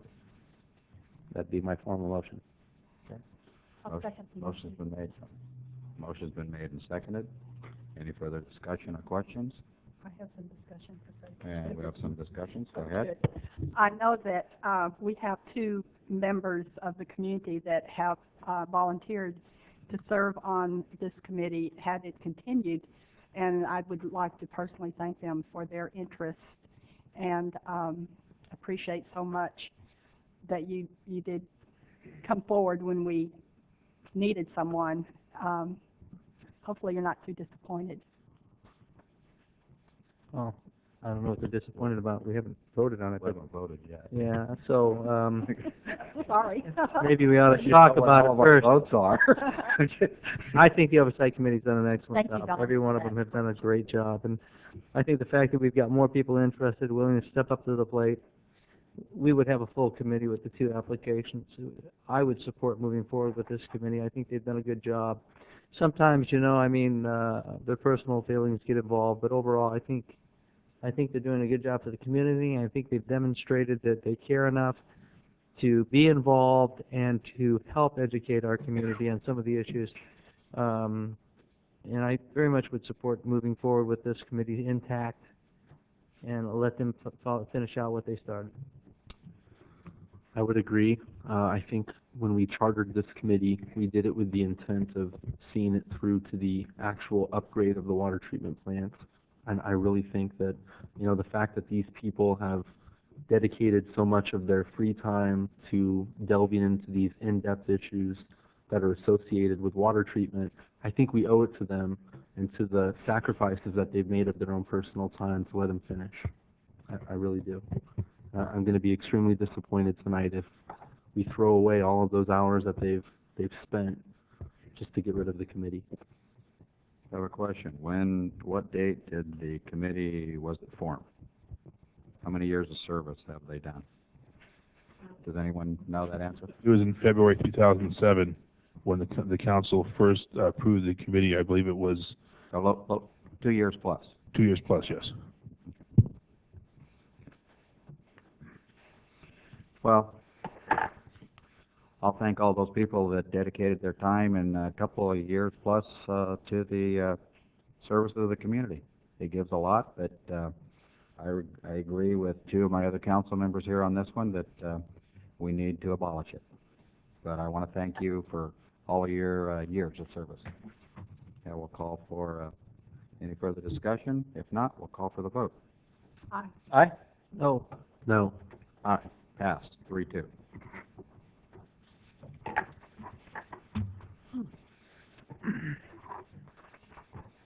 Would we, for the appointments, would we just move that or just wait till we get it, Mr. Attorney? Mr. Ruda? I think we just can consider the item dropped from the agenda. Just drop it. Okay. So we will now move to Redevelopment Committee. Roll call, please. Commissioners Payne. Here. Claire. Here. Haynes. Here. Meredith. Here. Shelton. Here. Public comment? Do we have any? None? No. The item we have before us is information consent agenda. Would you read those, please? Yeah. Sue? First item, minutes of the meeting of April 7th, 2009. Item B, redevelopment agency warrants. Item C, identity theft prevention program. D, Oddfellows Rehabilitation Grant and Loan Agreement. And E, purchasing policy revision. Any comments or questions from council? If none, is there a motion? Actually, I'd like to pull item D for some explanation from staff. Okay. Sure. As the council and the community is probably aware, the owners of the property are continuing with the rehabilitation of the property. It's seen a number of improvements made to this point.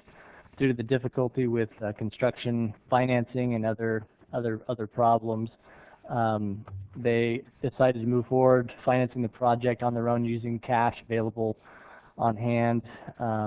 They've requested that the current agreement calls for all of the city funding to be given at the end of the project once the rehabilitation is completed. This amendment would allow progress payments to be made up to 50% of the cost that they put into the building during the construction period, with the final 50% being released upon completion of the project. We feel it's a reasonable request. There's no additional funding commitment from the city. It's just a matter of timing as far as when those funds would be released. I'm just hoping that this is not a sign that the project is not going to get finished. And I'm looking for what protection the city has from our standpoint if this project doesn't get finished. We've already contributed money to the rehabilitation. Are we going to seek a lien against the property to recover the money if anything was to happen? Well, one of the things that we did as part of this amendment is we modified the default provisions, so it allows us, if they don't complete the rehabilitation, I think it's by November 1st, that they're in default of the agreement, and they would have to pay us back. There's also a lien. There's a lien on the property, or I should say there's a promissory note, and it's been recorded. So in the event that they do go into default or the building is not constructed in accordance with the time frame provided, that the city would have recourse in recovering its funds.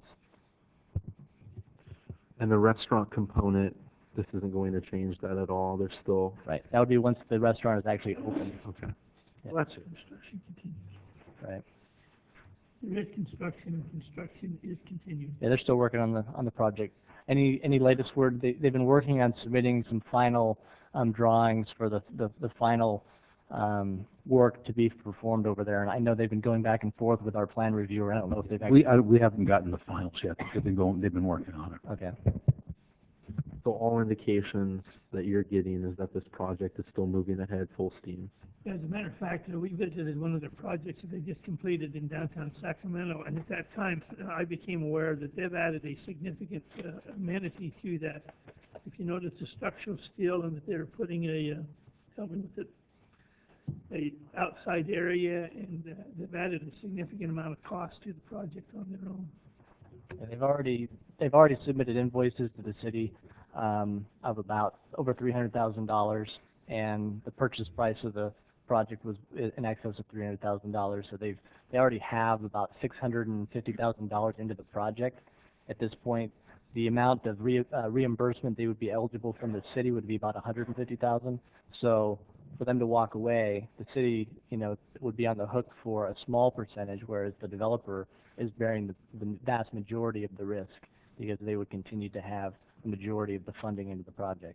And I want to bring a little bit of a levity in it. They did find out who were breaking the windows up in the top of the building, and it turns out to be pigeons. They caught the pigeons. Yes. Just out of habit, flying, thinking there wasn't anything there, and finding out they were wrong. This year, we kept seeing broken windows, and I think that was vandals. People, because there had been a little graffiti, and I went and talked to the property owners, and they said, no, the contractor came in one morning and saw dead pigeons on the inside that had just smashed themselves against the window and died. See what happens when you clean the windows? Yeah. Well, thank you for the explanation, Jason. With that, I will move staff's recommendation. Second? Second. And for the remainder of the consent agenda items? Because that was the one you pulled, right? Yeah, I think we're going to have to vote on this one that I pulled first, though. Okay. Oh, I'm sorry, that's the one. Yeah, that's the one. Okay, just want to make sure. Okay, no further questions on the item that you just pulled, which was 3D, correct? Correct. Yes. Okay, call for the vote. Aye. Aye? Aye. Aye. Aye. Now, With that, I would like to make a motion for the remainder of the consent calendar. and I'll make a second. second, any further discussion? None? Call for the vote. Aye. Aye? Aye. Aye. Aye.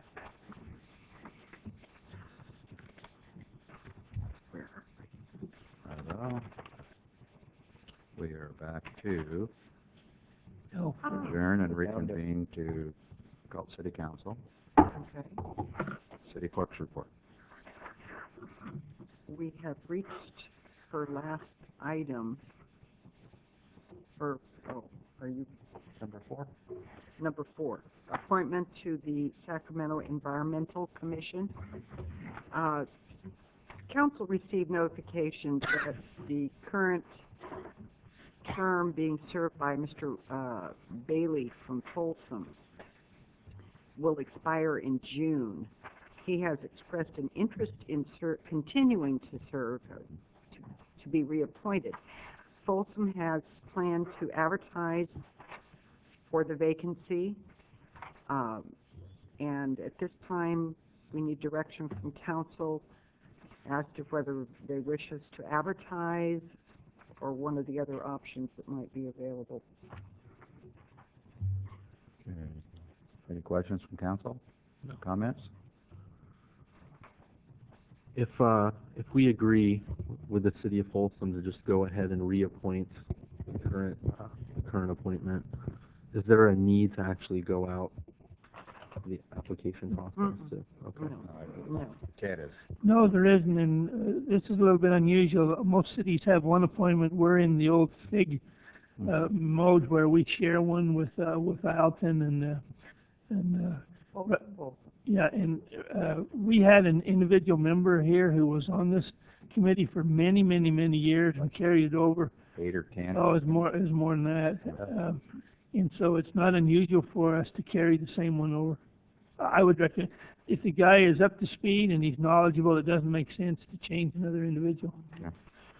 I would like to make a recommendation that the city council reappoint or offer our direction to reappoint Mr. Robert Bailey to this position, and make that a formal recommendation to the Board of Supervisors. Second? Okay. Motion's been made and seconded. Any other comments? No comment. None? Good call. We'll call for the vote. Aye. Aye? Aye. Aye. Also, just sort of background between the FIG There's a couple of these seats. For example, Ileton takes the library board right now. Christopher Stokes. Folsom does this one on the environmental. I do SACOG for Ileton, so we kind of each take one of the different multiple seat ones and do it. So. I think Galt and Folsom have both become big enough now that I think it's time to start lobbying for full-time seats on some of these commissions. Well, there's a population requirement, and Yeah. until we hit that, there's no way that they're going to give us one. Has Folsom not hit that population Right. requirement yet? What is it? I don't know. I think it's 100,000, but I'm not sure. I don't know if they're all the same. How Some much are is it? 100,000. These I- 100,000. Wow. I wouldn't anticipate it in our lifetime then. Oh, no, I know. I didn't realize it's that high. Well, now, let me tell you what, if you lower the population, then what'll happen, the others will come back and want more than one vote. Mm-mm. And we went through this there, I remember, for a couple of years arguing about how it was going to go. And matter of fact, we're better off now than we were before Yeah. in representation. Yeah. Unbelievable. That staff report. Staff has no comments that I'm aware of. Chief has a comment. If stand corrected. Just a quick comment that I attended a Mothers Against Drunk Driving statewide dinner or banquet in downtown Sacramento on Saturday night, and one of our officers, Wes Pittman, was recognized for his outstanding efforts in DUI enforcement.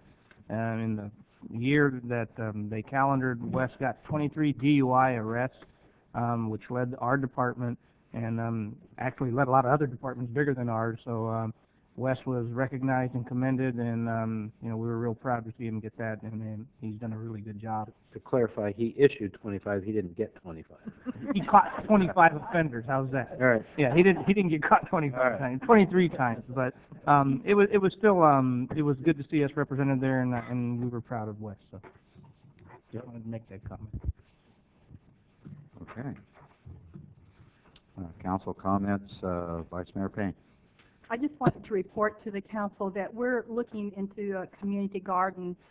We're trying to see if there is any interest in it. I've discussed it with our chief of police, and he's looking at TJ Gadati checking with the Neighborhood Watch people. That's a nice way to reach out to see if there's any interest. There's a lot of work involved in doing a community garden, so unless we have people that would like to do it, there's no point in doing it. I've also talked to Boyce about this, and he has some suggestions as to where we would do this if there is an interest, as well as Dr. Schauer with the elementary school looking at their site that already has a community garden established with water and everything. And she's very interested if there is an interest in turning that into a community garden, possibly a family garden with the children, the preschool children that will be going to school there. So I just wanted to report back to the council that we're looking to see if there's any interest to go forward with it. And then I attended the Sacramento Transportation Authority meeting. And, there's no good news. We continue to go down in revenue. I think it's projected to go down another 8% because people aren't driving as much. So therefore, we don't get the tax that we had anticipated. But we are getting some funds, and I thought I had them here. Well, I can't find them now. We are continuing to get funds. We don't think it's going to impact any of our projects at this time, but unfortunately the revenue is not what we anticipated. Greg, did you want to add something to that? You look sort of like you do. Just the revenues for this year projected to be down only about $1,600 because of payments of interest. I believe they're down 18% projected for next year. Thank you. And then I attended, well, let me go ahead with the Shop Local campaign update. We have a meeting tomorrow with at the chamber office with chamber members as well as city staff. Jason and myself will be attending.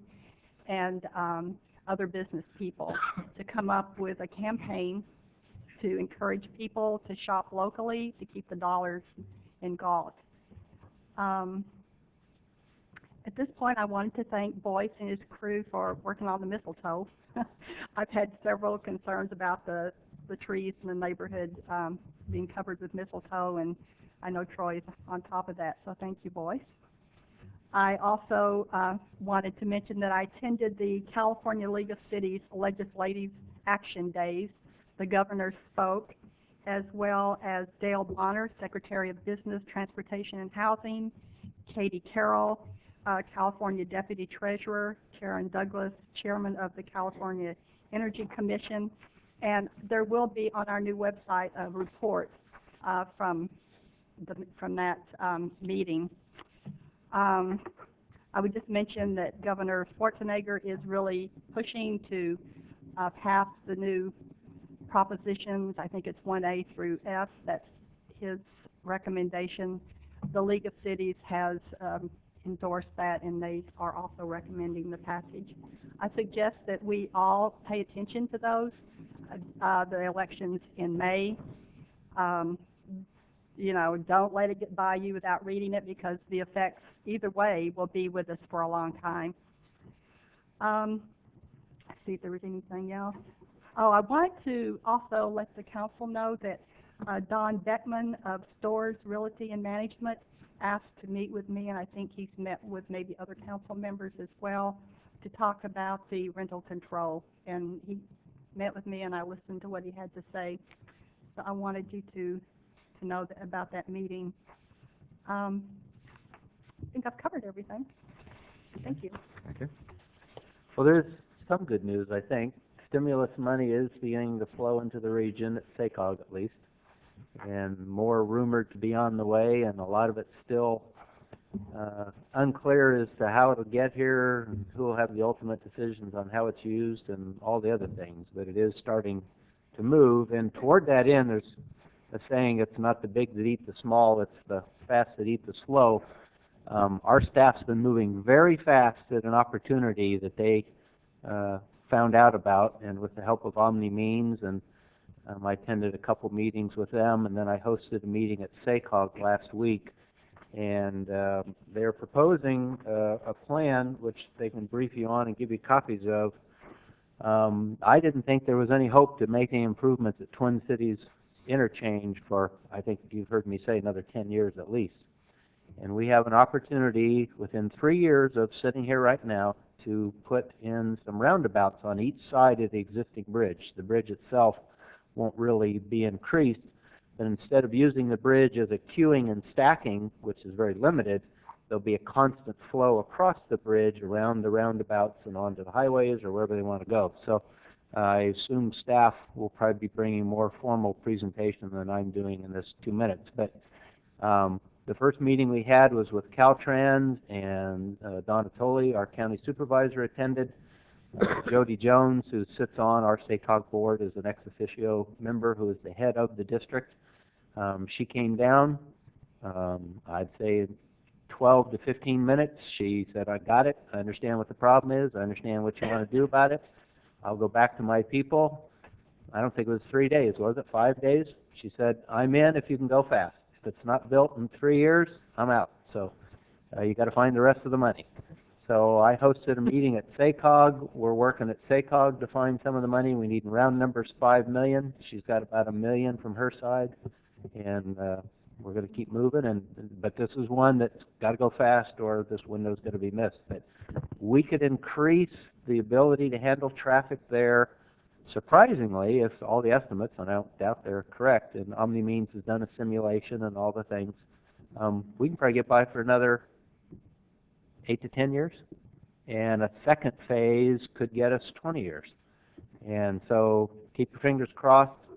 Going to D.C., as you know, next week.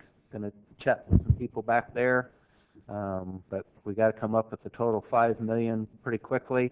I've already called Brian Williams, the executive of FTA. Right now he's pleading he's got no money, but we'll bend his arm. I've called the Air District.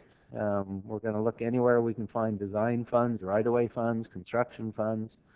But I think this has a real chance of happening, and I want to thank the staff for really jumping up on this one. Yeah, one of the things, Darrell, that's interesting is that I want to thank staff too, because they didn't take no. We kept getting no and no and no from the Department of Transportation. And they came and asked me, and we went to the next level to go up. If we hadn't gone up to the next level, we wouldn't have seen a dime. Yep. Because the lower level just didn't want to move. And I think it was to Department of Transportation's credit that the upper people said, at least would look at it and give us an opinion one way or another, because the lower people just wanted to shelve it. Yeah. There's a pass-through memo that council should have received. Yep. Okay, got it. Thank you. Yeah, no, it's, I'm excited about it. My wife doesn't understand why I get excited about this kind of stuff, but I know yours doesn't understand, but this is an amazing, amazing opportunity that I don't know who of us a year ago even envisioned. If you've seen the roundabout at Truckee, where you get off the highway, you go say like Squaw Valley, Lake Tahoe off of Interstate 80, same concept, and once you landscape it, which is a big part of making it work, because if you visually just look across the top of the roundabout and you see all that traffic coming at you, it's intimidating. Like, oh my God, they're all going to run into me. But if you have a visual eye break and you just concentrate on your lane and where you're going, they work great, and there's tons of them on the East Coast. In fact, if you come across from the Lincoln Memorial to Arlington, there's that big roundabout right there that gets onto all the auxiliary roads. It's exactly the same concept, and you've probably seen the traffic that thing handles. So. Okay, thank you. Councilmember Haynes. Yeah, I was looking at our police report, Grid 32, better known as the River Oak School area. Over the course of last year, it's actually pretty impressive because the amount of crime that's occurred is very nominal. I mean, you've had one theft in the area over the whole course of the year, and vandalism about 9 times in the course of the year, which is pretty nominal for that area. I want to say that's pretty impressive. No violent crimes. Obviously, that's an excellent outcome there. I also want to talk about our council packet deliveries, or at least our council packets. We get them on Thursday, and what I'm hoping to do is get a little support from council tonight. I know this is going to require staff to maybe get their numbers or their information a little earlier, but I really would like to start getting this information at least a week in advance, getting it on the internet, on our website, so that people like Mr. Baldwin will have a chance to read through it. Because sometimes this documents are about that thick, it's like a novel. Am I not right, Al? And people would like to read it. I know you like to read this stuff because you speak on many of those issues. So, and even for myself, sometimes because of my schedule, I may not be here Thursday, and I may not get back till Friday. So I won't get it till maybe Saturday or Sunday. But if I can get it Tuesday, if I can get it earlier in the week, at least for myself, and I think, and I speak for many other people, it gives everybody a reasonable amount of time to read those and really get those issues down. Not just for council, but for the citizens as well. You know, and I hear what you're saying. The only thing is, I'm looking at Jason and Ted, and I don't know what that domino effect is, because I know that they schedule things out as far as, like 4, 5, 6 months ahead. So, I get mine either Thursday afternoon but I'm here Thursday, or I come by Friday morning. Well, a couple of things will happen. Number one is the more time you push back, the less time you have to put it. For example, let's take this council meeting. Let's say we got through this council meeting, and if you want it quicker than Thursday, then all you've got is Wednesday and half of Thursday in order to get it done. So what's it's going to do is it's going to move everything back. The other thing is that one of the things that the city has is that it's so dynamic that if you slow that down, you're going to slow everything down.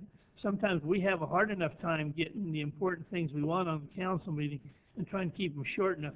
But what I'm saying is it's what you can do is you're going to bog down the whole process, in my opinion. I think for the 2 days difference in which I'm asking for, and that's basically what we're talking about, that if it's important enough, you'll get it in early enough so that we can review it.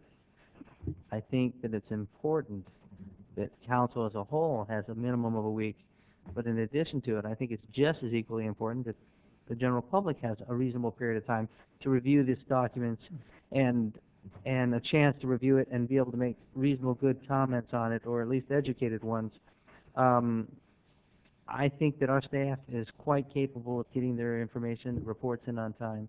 I respectfully disagree. Remember, sometimes staff is so overloaded, you're lucky to get what you do on time, and I'll tell you that honestly.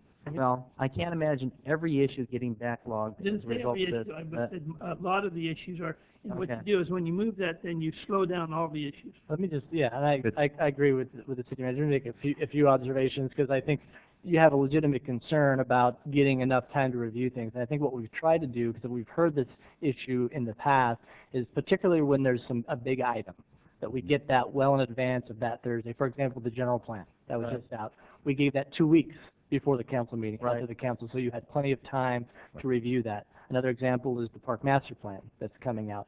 Boyce, I think, gave that to the council almost a month before the meeting, at least a couple weeks. Right.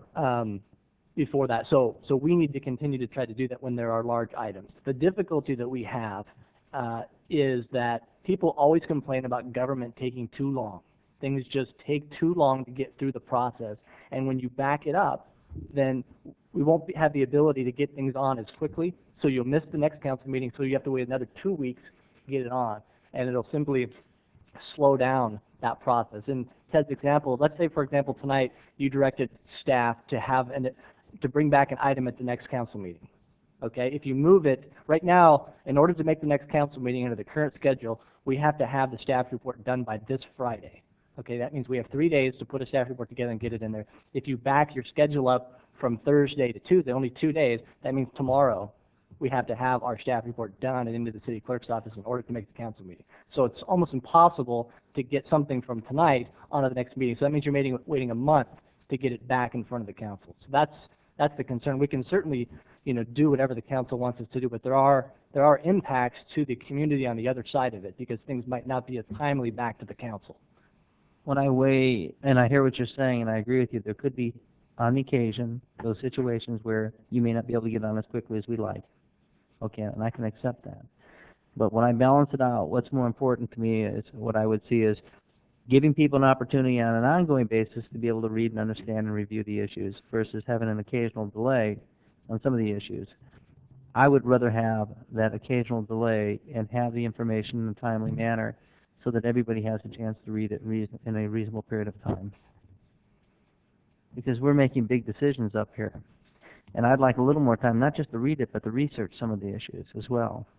And if I can't pick up that information until Saturday, or Sunday for that matter, that means I got Sunday and Monday.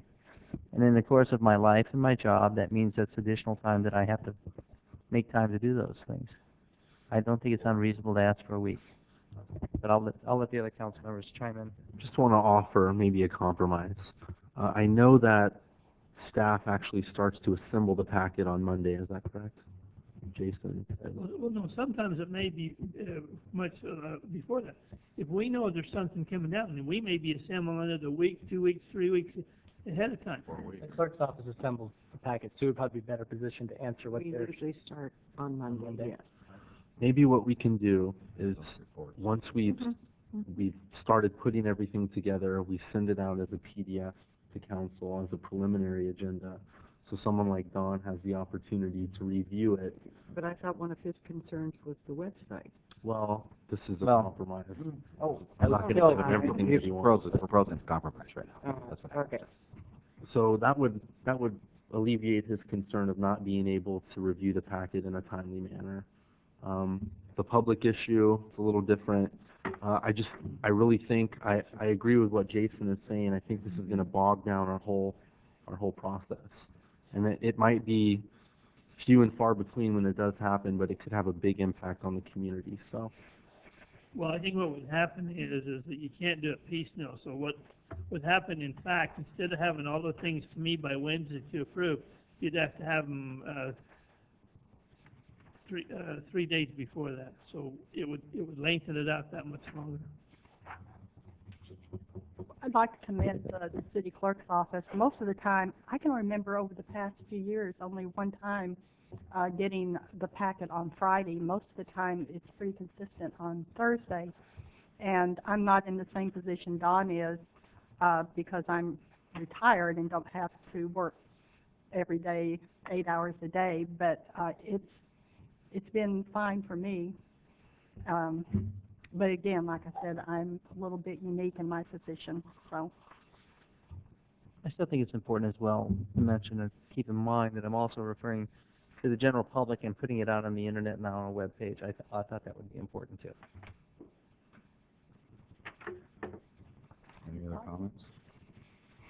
No, I fully understand what Don's saying, but I have to come down on the staff side, back to my, it's not the big that eat the small, it's the fast that eat the slow. I think this would slow us down in more of a way and have more detrimental effect than the positives of and I fully know what you're trying to do. In my case, and because I travel a fair amount also, once it hits the internet, I mean, when I started, I had to wait till I got back to town. If I didn't get back to town till a Sunday night and come down and set off the alarm and meet whoever was on patrol that night and get my packet and all that stuff. So luckily now, wherever I am, reasonably wherever I am, once it's there, I can log on and start reading my materials. I don't have to wait to pick it up. And the little discs, as you know, I'm a big fan of versus the 400 pages of printed material. So again, I understand what Don's after, but I think in the time I've been on here and what I've seen staff have to do to try to just make, as Ted said, the deadline now, it's a struggle, and I think we'd have more negatives and positives to set that back further. Because I think we would have stuff that would be lingering 2 more weeks for the next council meeting.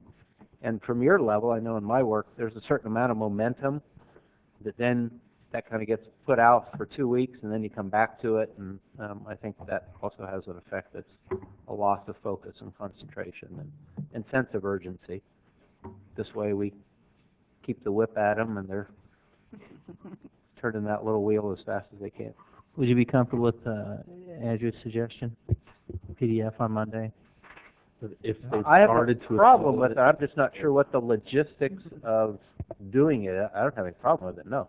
And there's probably, from the city attorney's standpoint, certain documents are draft until they're released, and so you get into when does the staff and council only see them, and when are they a final document ready for release to the public, and then you got to keep track of revision A, B, or C, and I mean, there are logistics, again, because I work in engineering products, when we're on, drawing revision F, and someone's still working back on D, then you start getting people confused. Where are we in the document? What was the last sets of changes? Once we see it now, we see the last and final edition of the staff's work. So I don't have a problem, but I suspect there's some logistics to it. There's a requirement under the Brown Act that whenever any documents that are distributed to the city council and relate to an agenda item, that they also need to be made available to the public. So at the same time they go out to they relate to an agenda, at the same time they go to the council, they've got to be publicly available. Now, one of the things is if the council wishes to talk to certain department heads, because certain departments have much more problem with it because they have more overload with the council things, and those are the ones that I'm saying on a regular basis. This isn't just once in a while, but on a regular basis, it's all they can do in order to get the stuff in there.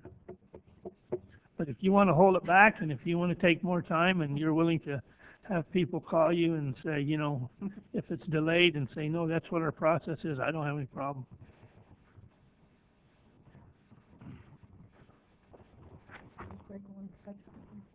Pardon me? Good. Greg had his hand up. Did you have your hand up? Or you were just, you were yawning.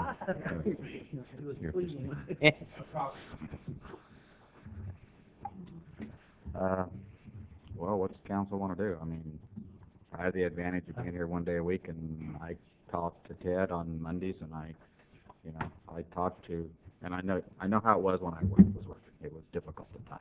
But, Right. I just started becoming a little more proactive and talking to Ted or, Jason when you came on, or the city attorney, if there's anything that I should be aware of as a council, so. Well, it does sound like there's going to be enough support on here, so let me move on, and maybe we could talk a little bit more in detail later on, and I'll speak to you about what we can do to maybe fix that issue and maybe make it a little easier for me and others maybe. I want to give an update. Barbara's mentioned rent control ordinance. for rent stabilization, as some people is referring it to, one or the other doesn't matter. Councilman Meredith and I, along with our city attorney, had a meeting with the park owners, but they had canceled out on it, and we're going to attempt to make another meeting in hopes that they will meet with us. Unfortunately, we had 3 out of the 4 of them cancel, and therefore we were unable to meet, so hopefully we'll be able to correct that, and they'll be willing to sit down with us. And I'll come back in the next meeting with some more information. Okay, Councilmember Meredith. Okay, I have 2 items on the agenda. The first one tonight is Planning Commission eligibility. That's not something that we need to debate tonight. If you read the staff report, I'm just recommending that we take the municipal code amendment that I will be proposing and refer that to the Planning Commission for them to make a recommendation back to council on what they see as fit for eligibility requirements for their own commission. May I comment on something? Sure. And council members, help me out, okay? Is when we change like one of the committees or the commission, didn't we talk about having 2 committee members working with city attorney on like bylaws so that we can get all of those in unison? Would this fall under this category? I don't know. Steve, can you help me out? I mean, naturally, we want it to go to, you know, planning commission, but shouldn't it go through you 3 people too? Well, I think this, I wouldn't really characterize this as a bylaw. This is a change to a city ordinance. I think it's really at the council's pleasure if they wish to entertain it independently or not. Okay. Well, the question I was going to ask, because I have a different view than Andrew on it, I don't support even sending it to the Planning Commission because I don't support changing it. And it just seems if we send it to them, it's like we've already decided we want to change it. We're asking them to weigh in on the topic. So I'd like to ask if the council wants to even send it to the Planning Commission, because I'm fine with the way it is currently. And I guess into support as to what I'm saying, you know, if you look at our map and the general plan we just adopted, in the whole process of, how many, 52 meetings, whatever, I mean, the entire process, we said to the people in those unincorporated areas, we care about what you think of our city. We think of you as part of our community, not our city, our community. You go to our schools, you probably own and operate businesses. Al Luna, if he was still around, probably be one of my best examples I could think of. He lived about 500 feet outside the city limits, right? Okay. Yeah, and you know, very active businessman, local business owner, Rotarian, VFW, you name it. I'd be fine to have someone like Al Luna from what is now the county, soon to be the city, on the Planning Commission. So I kind of like the thought that there can be some voice from out there, because like I said, 5 years and 52 meetings, we told all those people we cared what they think. Our high school is not even in our city. The new high school, it's out in the county. But it will be. Yeah, well, that's why I say, exactly. That's why I think those people who live in that area, who are going to be in our city, certainly have a good voice in the community. And we often hear from lots of people who come to the podium who don't live in the community, and we welcome their opinions. And I was unclear as to the requirement to be a registered voter. Well, that was actually the most common language that I found from the listserv cities that I have a city clerk. Okay. Like I say, I don't know, I haven't given enough thought if I have any issue that you have to be one, but like I say, let me offer just a little tidbit. Sure. When we did the listserv through the city clerk's office about 3 months ago, it was about 85% of the cities that responded, and we got quite a few responses. I think we were hovering around 70 different cities in California responded to our email. The vast majority either required that you live in the city or you live in the sphere of influence that's been adopted by the city. So I'd be willing to go with that as a compromise. That would cover your concerns about the people that have influence in regards to the city, but just to leave it open-ended, I mean, the way that our municipal code reads right now, we could technically appoint someone that lives in the city of Folsom to serve on the Galt Planning Commission. I'd be open to the sphere, so you would want to be the sphere of the new general plan? Our adopted Like that? sphere of influence. Well, now hold on, because I'm going to tell you that I take offense to that, because I know that you did not like the individual that I pointed to Planning Commission. No, Well, with all due now- respect, Mr. okay. Mayor, Okay. I do like the individual that Okay. you appointed to the Planning Well, you Commission. could I have have an issue with it, so let I me- do have an issue with the fact that he lives so far from the city of Galt. I don't. But So I agree with Darrell. Just leave it the way it is, but hey. I would support sending it to the planning commission to review it, let them hash over the issues. And I think Councilman Meredith brought up some pretty good points. I think that within the sphere of influence, and Darrell, I agree with you as well on that issue, I think that is reasonable. Because if anybody's going to have an influence on over the community, it would be either the people who are already part of the community or will be annexed in the future. And that would be those within the sphere of influence. Anybody outside of that, there's no possibility of them really being a part of the community, at least not within the near future. Well, but, yeah, up until that last comment, I mean, Okay, well, I was because we're in a unique situation like our high Right. school, for example. Our Right. high school, people from San Joaquin County who aren't even in our county Right. attend our local school, so, but I would- up until then, I was reasonably in agreement. Yeah, but I say within the sphere of influence is reasonable. But I would still support sending it to the planning commission for them to discuss it and bring it back to us, and then we still have the final vote. I'd be interested in knowing what their thoughts are on it. I'm going to throw in my 2 cents, you guys, through going back and forth. I like the idea of getting the people that live outside the city limits to be a part of the community for a couple of reasons. Many of them have been here for generations, and I can't help but think that Galt originally didn't just appear with city limits and everything, but it was formed by the farmers and ranchers that lived outside of the community. And I think through the years, they've done a good job. We've attracted a lot of people, myself included, to move here because of the good job that they did planning this city. And the other things I think it's important, whether or not Elk Grove wants to come here or whether or not Wilton ever wants to incorporate, I would rather have those people that live on the outskirts of our community feel like they were part of Galt just a little bit for our own protection. So I'm fine with leaving it like it is for the reasons that I mentioned.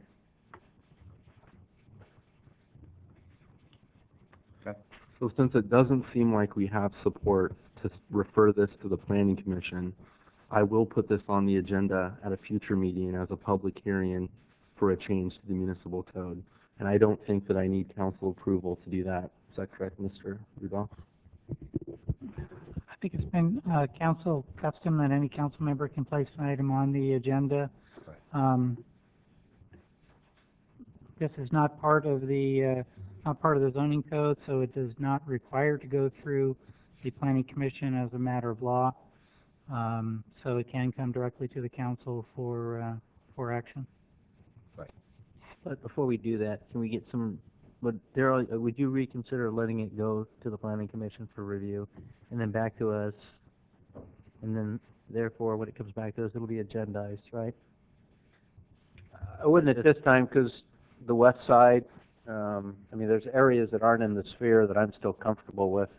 I mean, the McFarland Ranch, those people helped found the town, and they're well outside of it. So I think part of why you probably got what you got in listserv, if you went to, I don't know, Citrus Heights, everybody around them is somebody else's city. So I can see why they wouldn't want those people on something, because it's just the next city. If you went to San Francisco, South San Francisco, I don't know what, every city, Burlingame, I mean, it's just a city after a city after a city to San Jose and up the other side, Milpitas and Fremont. And so I can imagine you would get the hits you said, but for a community like ourselves, as you said, most of the founding people and some of the oldest families of our community still don't live in the city limits, but they're definitely part of the Galt community. So I'm fine with it the way it is. I wouldn't support sending it. Okay. So we have the city clerk's office agendize that as soon as possible, post a public notice of a possible amendment to the municipal code. That isn't required for this, No, is there's it? no notice There's no requirement. requirement? Okay, fantastic. Okay, my next item, we had a citizen that got up at, I believe, our last meeting that had some questions about travel budgets. That sparked quite a lot of phone calls to myself and I believe Councilmember Haynes and probably other members of the council as well in regards to our actual travel budgets. One of the questions that I got revolved around the fact that we have council members that, well, it's basically council, it's allowed that council members can attend functions and use their travel budget to pay for their attendance at these functions. And when we started getting these phone calls, I went through and reviewed our travel policy and our reimbursement policy. And it seems that there's a conflict with section C3, it's included in your staff report, where it says expenses for other meals not defined in this provision, such as city award luncheons and dinners, retirement lunches, and dinners and meals associated with service club meetings shall not be authorized for reimbursement.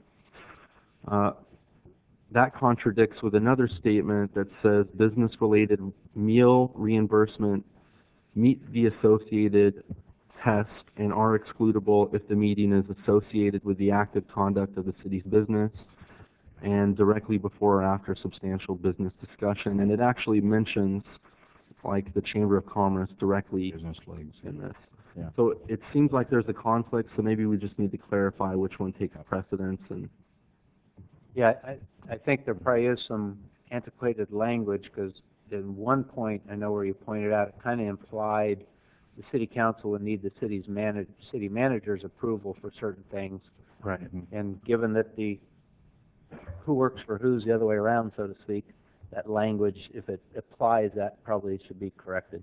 Yeah. City manager, I assume, would require all his personnel under his guidelines to, especially depending on the times, have all expenditures approved, or he can have his guidelines. But I would think the city council would ever be in a condition where they had to get the city manager's approval. Right. So Yeah. can we Yeah, just that's- look at amending that so that there's not the direct conflict in our reimbursement policy? And on that note, just one other thing, I will be attending the California Democratic Convention this weekend in Sacramento. I know I'm probably going to be the only one out of the 5 of us that'll be there this weekend, but I'll be sure to take lots of notes and send them out to you guys on Monday morning. Thank you. I guess it's time to change my email address too, huh? Don't throw that water on him, okay? Oh, it's empty almost. Like the city attorney had. Mr. Mayor, I just wanted to go back one item and get a clarification. I know that there's some inconsistencies in the travel policy, but as it relates to, or I'm sorry, to the meal policy reimbursement, as it relates to those types of meals by council members, is it the council desire that the policy reflects that that is a reimbursable expense, or it is not? It's always been my understanding it was, and I've always paid for my own lunches, my own meals, whether it be lunch or dinner. Well, you actually, by law, you have the discretion to specify what the law provides is any actual and necessary expense may be reimbursed. So, as long as there's a policy that clarifies that very broad statement. So, if the council desires a policy that provides that that meals at the chamber, service club meetings, which you attend as a council member, not necessarily as a member, but if you're there as a council member, that would be a reimbursable expense, that would be lawful. So I'm just asking for direction as to whether or not you want the policy to reflect that, and with that direction, I certainly can clarify any ambiguity. Yeah, that's the direction that I was recommending. Thanks. That's okay with the rest of the council. Yeah, because if we're there representing the city or, giving a report or something. I think it just needs to be really clear what the policy is for the council members. I know on the expense report that was put on the forum, I think the only one that had any lunches on there was me. And I think last year there was 4 to the Chamber of Commerce at $11 a piece, which makes $44 that I spent to attend the Chamber luncheon. And the Chamber luncheon is a meeting and a luncheon. It's not, you know, you're just not going there for the food.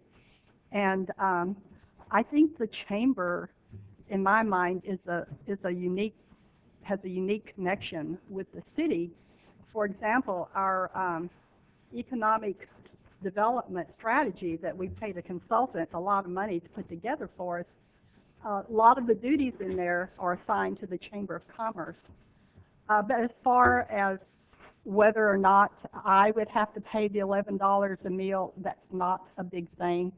I would like to say that I think it's a good thing for the citizens to question the expenses of the citizens. I'm happy with anyone that wants to discuss my expenditures. I'm available daily in the City Hall. I'm available by phone and email, and I welcome the opportunity to be transparent with any of my expenses. And I also wanted to just point out that whenever, well, we did have one meal that included the Guy Rudders left from CSD, Jason, the mayor, the newly elected mayor. Before we had that luncheon scheduled, I did run it by the city clerk's office to be sure that it was in compliance with our city policy. And I was told that it was because one of the goals was to rebuild a relationship that needs to be rebuilt, and we've rebuilt. We've had a lawsuit going on for some time with our firefighters, which is not a good thing. They're in charge of our public safety, so I thought it was important to build good relationships. Plus, there was some business that needed to be addressed as far as the fire department, the CSD participating in some of our community events, which they had always in the past, but currently haven't done that. So that's the explanation that I wanted to give out to the public, and like I said, anytime I'm happy to discuss any of my expenses. I had one more item on the agenda, which was, it reads National League of Cities report. What it should have said was the National League of Cities prescription drug update. We got a report from CVS Pharmacies. I don't know if all the council members received it. Last month, I think there were 3 days in the month after Councilmember Haynes and myself began distributing the cards. We already had 3 people in those 3 days take their cards down and use them here in the city of Galt for an average savings of 33% on their pharmaceutical purchases. So. Okay. That's all I've got. Okay. I had a couple of things. Under my comments under Mayor's Forums, actually it's Mayor's Forums, you're going to see me doing several things throughout the year, and one of them I'm working on to be announced later is on fire safety, and one of the others I want to do is get a lot of our, well, all of our committees and commissioners and put them together and let the public come and meet them, and let us meet them, and just kind of, you know, have an evening, and that'll be announced down the road. The one we have coming up that I've been working with the chief, and we've been working with several other people, neighborhood watch captains. Actually, Mike, you're out there. Yep. Thank you. And your Crime Stoppers. There's a mayor's forum on gangs. It's a kind of a community awareness, what we should be aware of in our community. And we're going to have that here on Thursday at the Chamber, the 30th, at 7 to 9:30. That's what we kind of calculate, and kind of see how it goes. I know that the sheriff's office is doing some things out and around the community. They've been invited, and DA's office. So hopefully, I know that they're in a, you know, economic crunch just like we are, but maybe we can have, you know, one of those people there. I think it'll be real good. If there's anything in the community that you out there, the public, have concerns with, I want you to feel free to call me or call one of the council members, sit down and talk to us. If there's a town hall meeting that you feel is very important, I mean, Don's working on one, let us know, and let's see what we can do to, do these things together. With that said, I think we'll just adjourn, at 9:16. Thank you, everyone.